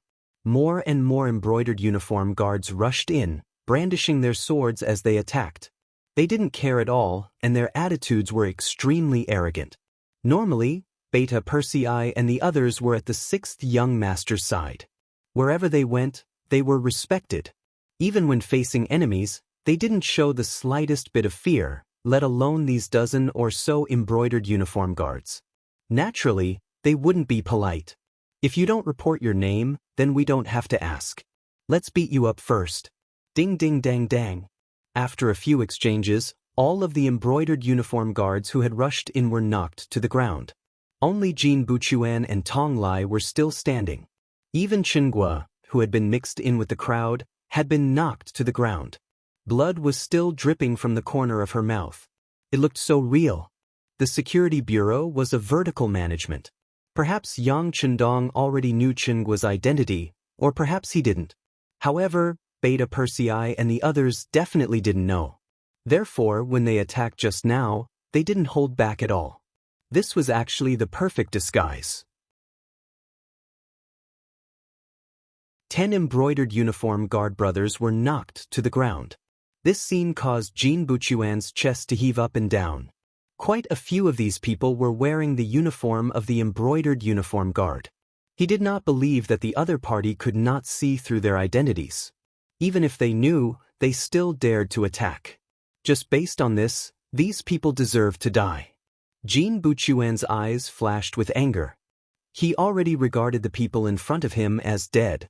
The only one standing beside him, Tong Lai, also had a face full of anger. They were embroidered uniform guards. Even if they rushed into a minister's house to arrest someone, no one would dare to stop them. Now, they were actually beaten in a restaurant. How could he take this lying down? Although the other party's aura seemed to be stronger at this moment, and 3 of the 5 people were wearing black armor, giving off a very fierce feeling, he still angrily rebuked, "Who are you people? Do you know that we're embroidered uniform guards handling a case?" "We don't know." Beta Persei, who was wearing ordinary civilian clothes, was the first to step forward. Then he looked at Tong Lai and said in a tone that didn't show any signs of backing down, "This is a place to eat. Who are you to dare to trespass here?" Needless to say, you're clearly not good people. Yang Si, who was wearing civilian clothes, also took a step forward and said, "For more than a year, the embroidered uniform guards had been pressuring the Yang family's forces step by step. Although they didn't do anything excessive because Yang Chendong was outside, it was only the result of restraint on both sides. Because of this, he didn't know how much anger he had suppressed in his heart. Now that he finally had a chance to vent it, he had to seize it properly. In a very short period of time, the 2 people exchanged questions and answers. In particular, they directly pointed out that the embroidered uniform guards were not good people. This angered Tong Lai. If it weren't for the fact that they looked strong, he would have directly raised his sword and cut them down. Fortunately, he didn't forget that he still had Jin Buchuan behind him, so he didn't make a decision on his own. Instead, he turned around and looked awkwardly. Jin Buchuan was also furious. Commoners knew not to scold bald thieves in front of monks. Now, these people actually dared to say that the embroidered uniform guards were not good people in front of the embroidered uniform guards. If he didn't show the toughness he should have, once this matter spread out, how could he establish himself in the future?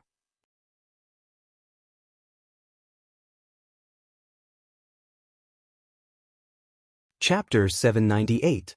In his anger, when he saw Tong Lai looking at him, his face flushed red as he said, "Why are you looking at me? Do I need to tell you the consequences of obstructing the embroidered uniform guards from handling a case?" There's no need. Tong Lai immediately understood Jin Buchuan's meaning. He recalled how he personally went to the Hu estate to capture Hu Zhongning a few days ago. How could he admit defeat now? After hearing Jin Buchuan's words, he seemed to be filled with courage. He waved the shining embroidered spring saber in his hand in midair and shouted, "We, the embroidered uniform guards, are going to investigate a case. Audiobook scram. Anyone who blocks our way will be killed without mercy." As he spoke, Tong Lai strode forward. His target was the inner room. He believed that the person hiding inside was the Mongolian he saw earlier. As long as he could find this person, he would have the upper hand in this matter. Tong Lai walked forward courageously, as if he was the boss. However, an arm suddenly reached out from beside him. Before he could react, the embroidered spring saber in his hand was taken away. Then, with a backhand slash, the blade slapped Tong Lai's arm. The intense pain caused him to cry out in pain. His body also staggered back a few steps. "Rebel! Rebel! Just you wait. I will kill all of you. I will also kill your entire family."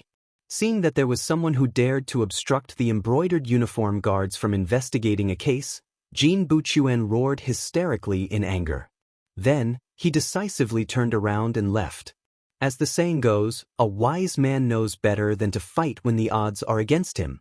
He wanted to gather more embroidered uniform guards. He wanted to kill all of these people. Not a single one of them would be left alive. Jin Buchuan had always been high and mighty. He couldn't see the situation in front of him clearly and thought that he could walk out unscathed. However, he forgot one thing.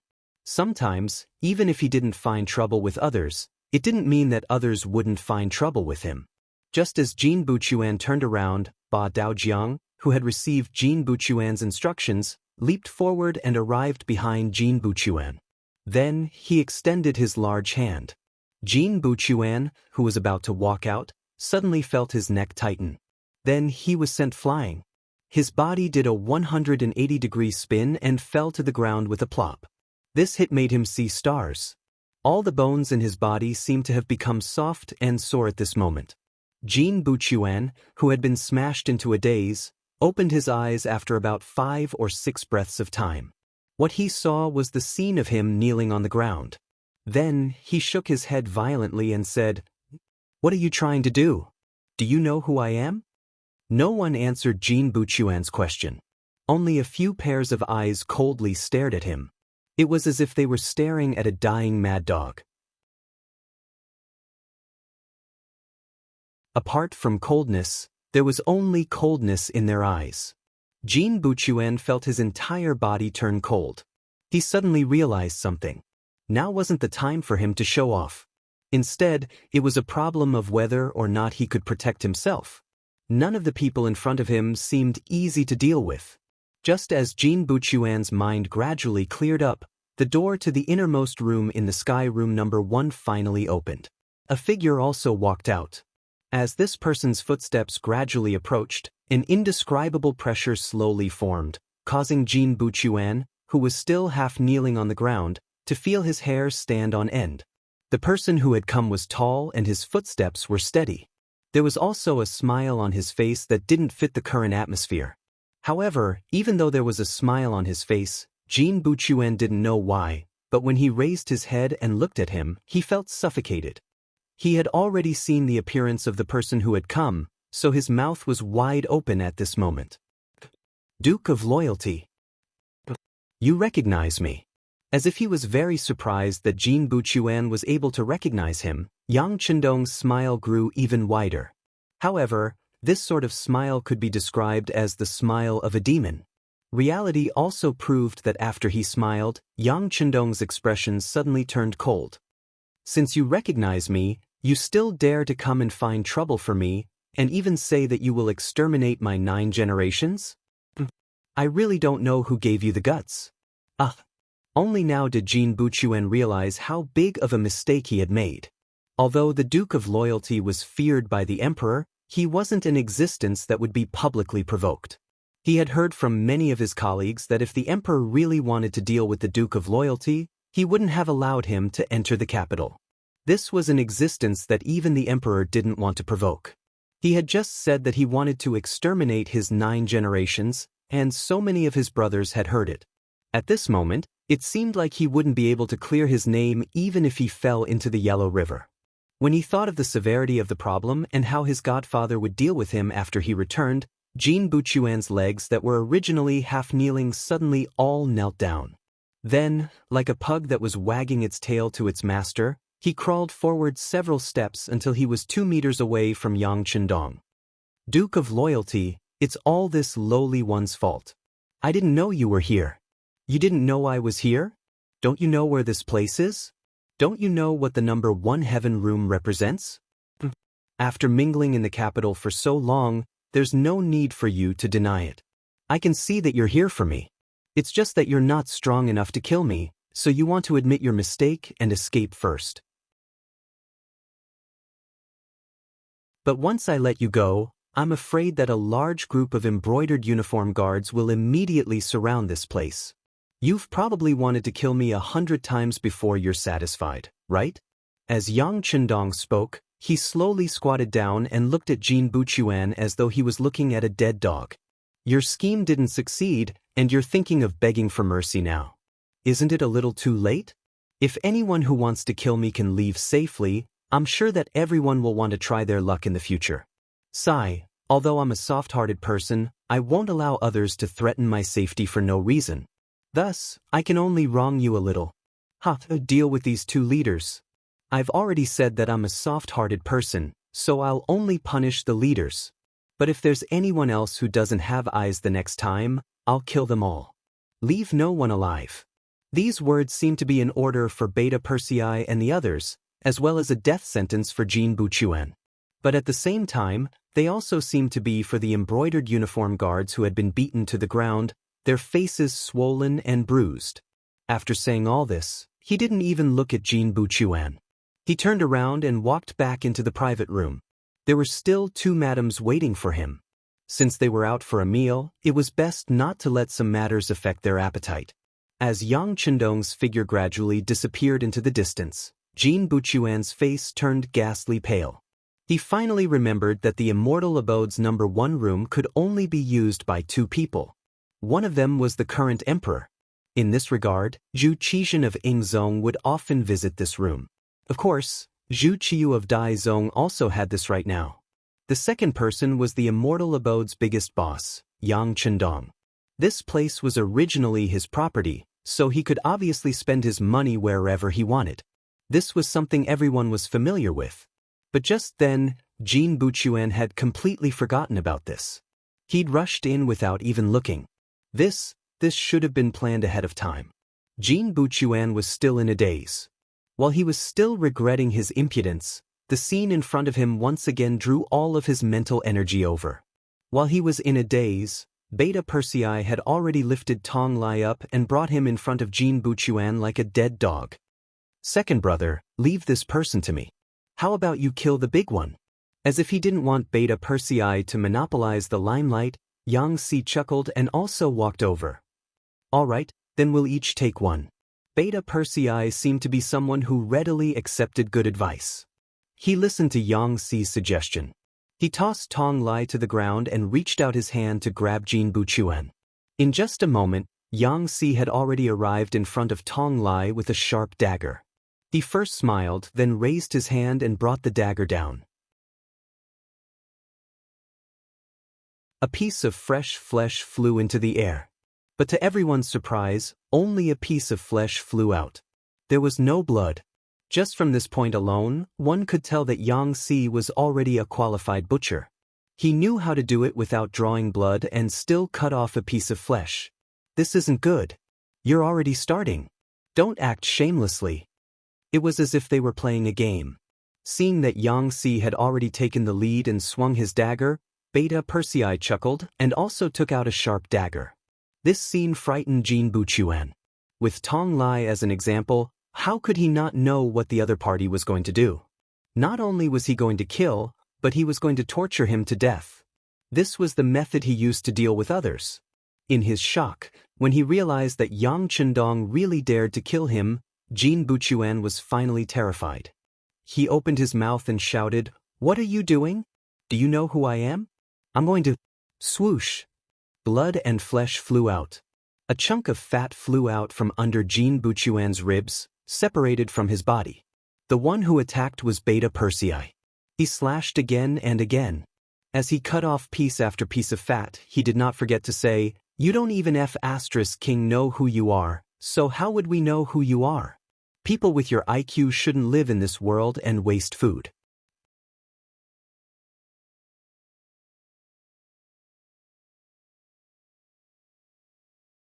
Chapter 799. Beta Persei and Yang Si seemed to be in a competition. In a short period of time, 108 pieces of flesh fell from Jin Buchuan and Tong Lai's bodies. The pain of this process could not be described with words. The other embroidered uniform guards who were beaten to the ground trembled all over as they watched the flesh of the two lords being sliced in front of them. Then, from the initial fear to the middle stages of struggle, and finally to the end, they died with their eyes wide open. One of Jin Ying's godson, one of the embroidered uniform guard Baihu who had just performed a meritorious service, died in front of them. At the beginning he struggled a few times, but in the end he was completely at the mercy of others. All of this fell into the eyes of the 10 embroidered uniform guards who followed them, causing them to close their eyes in fear. Although the Duke of Loyalty had said that only the big ones could be dealt with and the small ones could be spared, who knew if the executors, Beta Persei and Yang Si, would do anything to them in their agitation? If that was the case, they could not resist at all. They were completely fish on the chopping board, at the mercy of others. Just as the 10 brothers of the embroidered uniform guard, with the exception of Qinghua, were nervous, Yang Si opened his mouth. "Second brother, I haven't had enough yet. Should we take out a few more people to kill? This feels so good." After he finished speaking, Yang Si's cold eyes stared at the 10 embroidered uniform guards. Every time he looked at someone, that person would quickly lower his head, as if he was afraid of being targeted and becoming the next person to be cut off. Fortunately, Beta Persei spoke at this time. "Forget it, young master's orders must be obeyed. As for you wanting to kill people for fun, there should be a chance in the future. There will always be some blind people looking for trouble. When that time comes, you can just kill them all.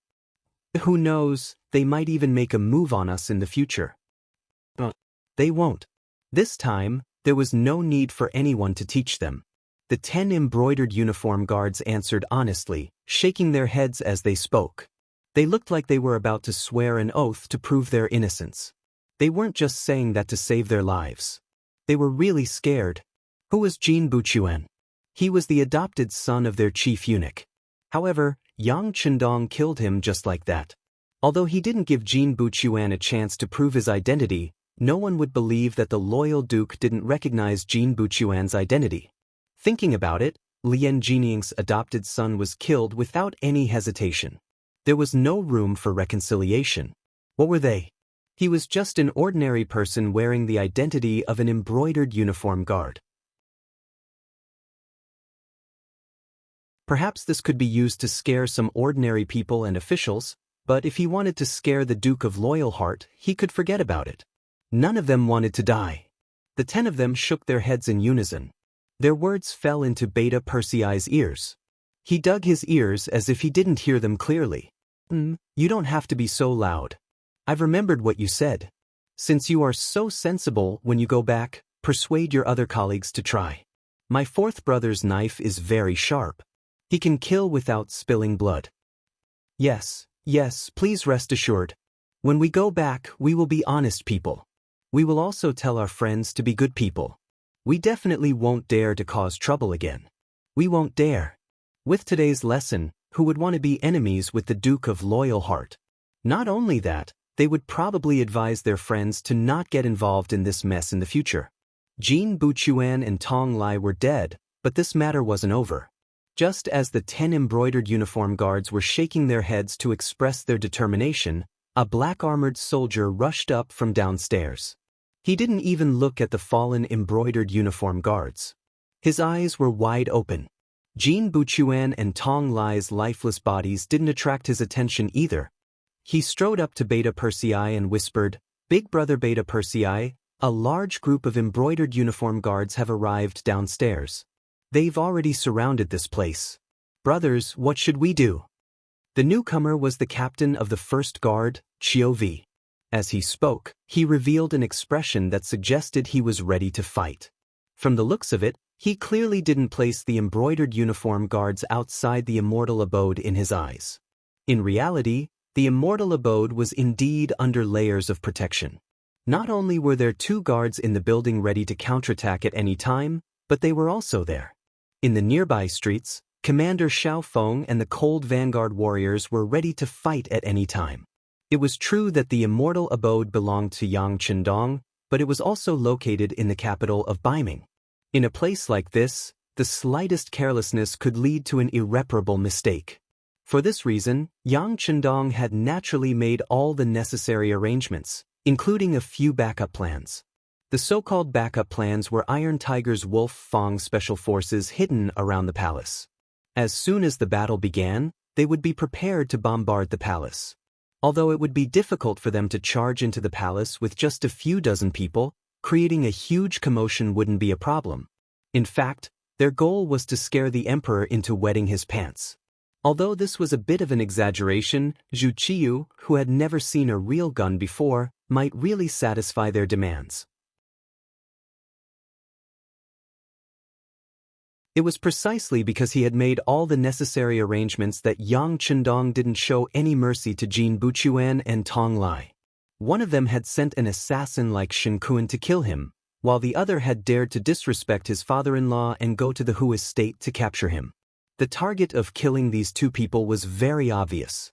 At the same time, it was also a kind of demonstration. It was telling some people that they already knew what they were doing. Didn't they want to see their reaction? Then I'll kill them. What can you do about it? Just from this point alone, it was obvious that he was giving them a taste of their own medicine. As the saying went, it was impolite not to reciprocate. Since you captured Hu Zhangning, let's do the same and kill your men. Let's see who's the first to relent, who's the first to show weakness, and who's the fiercest. Back to Chiovi's excited request for battle. Beta Persei waved his hand. The young master said that this is the immortal abode. If we make a move here, the losses will be too great. The young master isn't one to make a loss. So, invite the embroidered uniform guards over and have them clean up the battlefield. That way, we won't dirty our brother's hands with these corpses. Beta Persei spoke very casually, without any intention of suppressing his voice. Everyone present heard him clearly. The 10 embroidered uniform guards naturally looked down, as if they hadn't heard a thing. Dressed in black armor, Shibi's eyes were wide open at this moment, as if she was shocked. The 6th young master had already given him a rough idea of what was going on in the morning. However, he hadn't mentioned whether they would directly kill the embroidered uniform guards or not. Bei had thought that the 6th young master wanted to use this as a warning. He hadn't expected that the embroidered uniform guards would be killed just like that. Not only that, even though he knew that a large number of embroidered uniform guards had already appeared below, Beta Persei was still calm and unhurried, as if he were waiting for the enemy to arrive. What did this mean? He didn't believe that Beta Persei would be so magnanimous. That meant that the 6th young master had already planned for this. He was in the capital of the Great Ming Dynasty, yet he still didn't place the emperor in his eyes. Just this boldness alone was enough to make him unparalleled in the world. At this moment, Bei's admiration for Yang Chendong rose to another level. After Chou Wu received the order, he nodded and left. Not long after, a group of embroidered uniform guards came to the 3rd floor. When they saw the 10 embroidered uniform guards beaten black and blue, as well as the dead Jin Buchuan and Tong Lai, their faces burned with rage. The leader of the group had a dark expression. You dare to kill embroidered uniform guards in broad daylight. Your guts are truly heaven-defying. Arrest all of them. What kind of people were the embroidered uniform guards? They were the lackeys of the emperor. As long as they wanted to, they could charge into the homes of any subject without any evidence. As long as they wanted to, they could arrest the high and mighty court officials as criminals and punish them severely. For example, Wang Zhi, the Minister of Appointments, who was known as the Heavenly Official, had also been imprisoned by the embroidered uniform guards, let alone others. Normally, anyone who dared to resist the embroidered uniform guards would be labeled as disgraceful. Killing a member of the embroidered uniform guards was even more disdainful, especially in such a public setting. How was this killing? This was clearly a provocation. The enraged leader of the embroidered uniform guards waved his hand and was about to give the order to arrest the culprits, but a voice soon followed. Why does this voice sound so familiar? I wonder which acquaintance is making a fuss in my immortal abode? How impressive! Impudent! When he heard that someone dared to question the general's orders, an unfathomable embroidered uniform guard shouted loudly. After which, he looked towards the private room in the private room. It was as if he would rush in at any moment as long as the order was given. Shut your mouth! The leader of the embroidered uniform guards shouted angrily. Of course, he wasn't rushing into the private room, but rather the subordinate who had just been shouting. With a shout, he stopped his subordinates from shouting. The leader then carefully looked in the direction of the private room and asked very cautiously, "Friend, your voice is a little familiar. Can you come out and meet me?" "Ji Guang, do you think your status is worthy?" A voice came from the private room. It wasn't loud, but it was deafening. At least, that was how the leader of the embroidered uniform guard saw it. The person who had come was none other than the leader of the embroidered uniform guards, Ji Guang.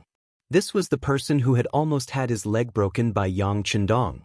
Of course, that was a long time ago. Back then, he was still the leader of the embroidered uniform guards, a fourth-rank official. Now, he'd been promoted to a third-rank official. Even though he'd been promoted, he still didn't have the slightest bit of confidence when facing Yang Chendong. On the contrary, that voice was like a nightmare to him. If it had to be said, in addition to revering the current Emperor Zhu Qiyu, he was afraid of Yang Chendong in this world.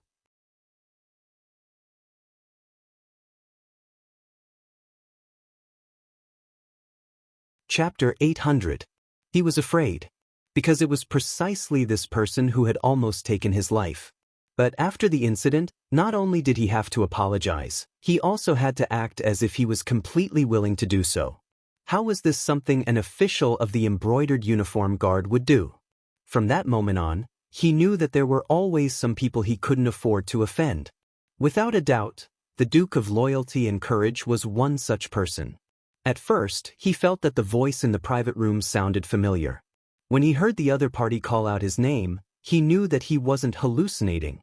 The other party's identity had been confirmed beyond doubt.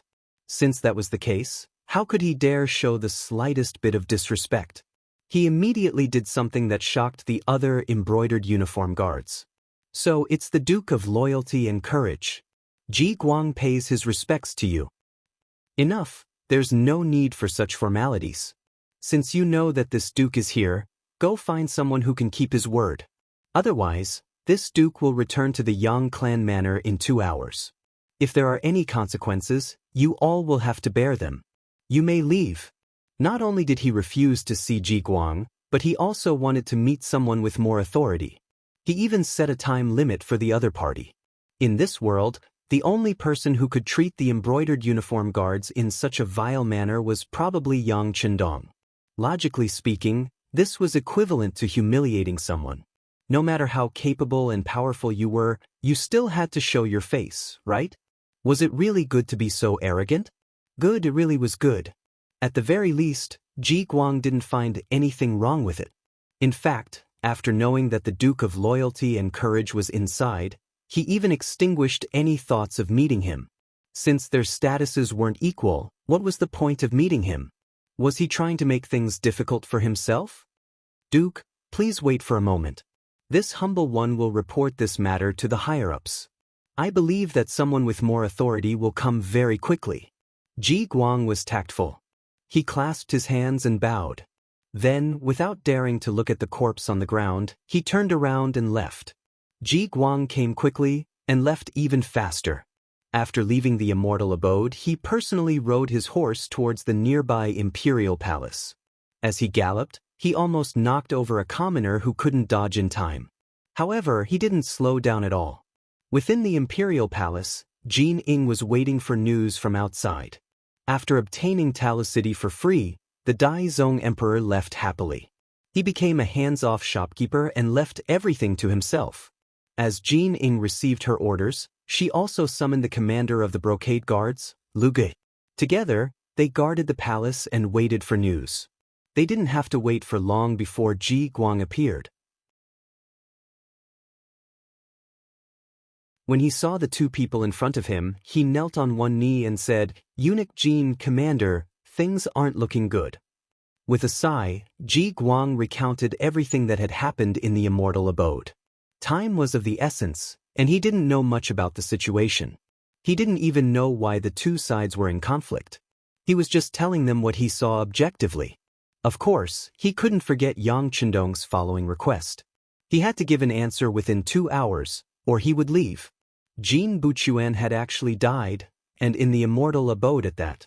Jin Ing was stunned when she heard the news. She immediately stood up from her chair and said with fire in her eyes, "They've gone too far. They've gone too far." Jin Ying's reaction was within Ji Guang's expectations. No matter what, Jin Buchuan was still Jin Ying's adopted son.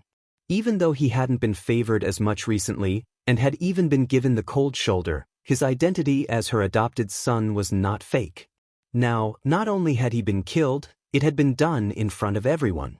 Anyone in this situation would probably be furious. Jin Ing was very angry, but neither Commander Lv Gue, who was standing at the side, nor Ji Guang, who was half kneeling there, expressed any opinions on this matter. From this point alone, one could roughly conclude that they would not express any opinions on this matter. Perhaps they were treating this as a family matter, or perhaps they were afraid of the Duke of Loyalty's authority. The two of them didn't say anything. After cursing for a while, Jin Ing slowly closed her mouth. It wasn't easy to put on a one-man show, and she didn't want to lose her composure in front of these people. She forced herself to remain calm and asked Ji Guang, "Tell me, what do you think about this matter?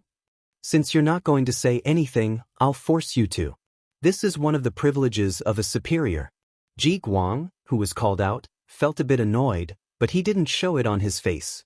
Instead, he lowered his head again and said, "This kind of important matter is not something a lowly official like me can comment on." "That's right, Eunuch Jin, the Duke of Loyalty is still waiting for you in the immortal abode.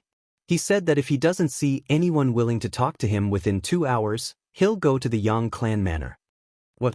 He wants to go back after killing our embroidered uniform guards? He's dreaming." Commander Lu, immediately mobilize the embroidered uniform guards and surround the immortal abode. This isn't the South, nor is it the Plains. I want to see just what kind of ability this Duke of Loyalty has. Jin Ing turned to Lu Gui angrily, asking for his support.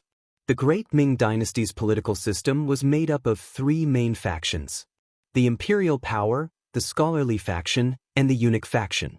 The lowest-ranked eunuch faction had produced Wang Zhen at its peak. He was an existence that stood above tens of thousands of people, second only to the emperor. He was a perfect example of what it meant to be a petty person intoxicated by success.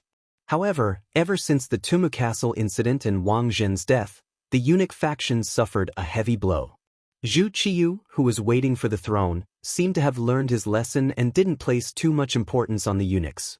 In comparison, Jin Ing, who was also the head eunuch, was far inferior to Wang Zhen. However, in the past year, the power of the eunuch faction had increased significantly. This was all because the scholarly faction had pushed them too hard. After Zhu Qiyu ascended to the throne, he gave up on the inner court and distributed his power to the 6 ministers, then concentrated it all on himself. However, to become an important official in the court, which one of them wasn't smart? When faced with Zhu Qiyu's methods of dividing power, they quickly began to work together in private. Some small matters were decided by themselves, and they didn't want to trouble the emperor if they could. This was what it meant to have policies from the top and countermeasures from the bottom. No matter what, the 6 ministers were the main representatives of the civil officials. For their own positions and the support of the other officials, they had no choice but to think of ways to divide power from the emperor. In order to keep them in check, although Zhu Qiyu didn't want to, he still used the eunuch faction and began to increase their power in order to achieve a balance that was most beneficial to him. Because of this, Jin Ying's authority had increased a little in the past year. If it were in the past, LV Gue would have agreed immediately when he gave such a clear order. After all, Zhu Qiu trusted Jin Ying a lot. If he didn't perform well, he would be replaced at any time. Not to mention, he was originally Jin Ying's man as the commander. However, this time, he didn't agree immediately. Instead, he shook his head and asked carefully, "Eunuch Jin, this matter involves the Duke of Loyalty and Courage. Shouldn't we ask for the Emperor's permission? If a fight really breaks out and the Emperor questions us, I'm afraid we won't be able to keep our heads." Jin Ying hesitated for a moment. If it was someone else, perhaps he could overstep his authority. As long as it wasn't a big deal, it wouldn't matter even if the Emperor found out. However, the opponent was the Duke of Loyalty and Courage, which was completely different. This was someone who had the ability to compete with the embroidered uniform guards and even the Baiming army.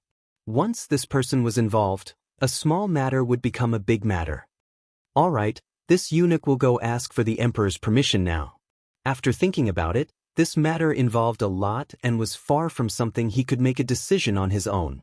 In the end, Jin Ying readily agreed to LV Gue's suggestion. After Jin Ying finished speaking, he prepared to leave. However, at this moment, Ji Guang spoke up, "Eunuch Jin, the Duke of Loyalty and Courage only gave us 2 hours. Do you think we should send someone to deal with him first and delay him?" When he thought about the time limit, Jin Ying couldn't help but feel angry. However, when he thought about how Yang Chendong had publicly announced it, and if he really didn't arrive on time, it was hard to say what would happen. He could only sigh and say, "Forget it. Let's have Commander LV go first and delay him for a while." This wasn't a good task, and LV Gue didn't want to go. Just like how Ji Guang didn't want to face Yang Chendong, he had also suffered at his hands before. At the time, Yang Chendong had still been an official in the embroidered uniform guards, and was still his subordinate in name. Not to mention that Yang Chendong had already conquered such a large territory. However, this was Jin Ying's request, and he couldn't refuse. He could only pinch his nose and agree. With LV Gue taking the lead, Ji Guang inwardly sighed in relief. Even if the sky fell, there were tall people to hold it up. He didn't need to worry as much anymore. LV Gue and Ji Guang left the Imperial Palace, but Commander LV still mobilized several hundred embroidered uniform guards to follow them to the immortal abode. This was clearly done out of a guilty conscience. He was worried that the Duke of Loyalty would try to kill him after seeing him. Since he'd already killed Jin Buchuan, he didn't seem to mind killing him as well. Reality proved that LV Gue's worries were unnecessary. When he brought Ji Guang to the 3rd floor of the immortal abode, Yang Chendong didn't even bother to meet him, and just left him there. Clearly, he was reminding him that his status wasn't high enough. LV Gue didn't know whether to be happy or disappointed. However, not having to face the Duke of Loyalty was still a good thing. When Ji Guang said that there would be other important figures coming, they finally received Yang Chendong's permission to stay for a while longer. The two of them relaxed, and began to investigate the whole situation. LV Gue arrived, and the 10 embroidered uniform guards who'd been beaten up finally regained their freedom. From their mouths, the two sirs were finally able to get a clear picture of what had happened. However, because they knew the reason, their expressions were bitter. You're tuning in to the Passion Pages YouTube channel. We're so grateful for your support, and don't forget to subscribe to join us on this incredible journey through captivating stories. Your generosity through donations truly makes a world of difference, as it's the primary source of revenue that allows me to expand and enhance this channel for you.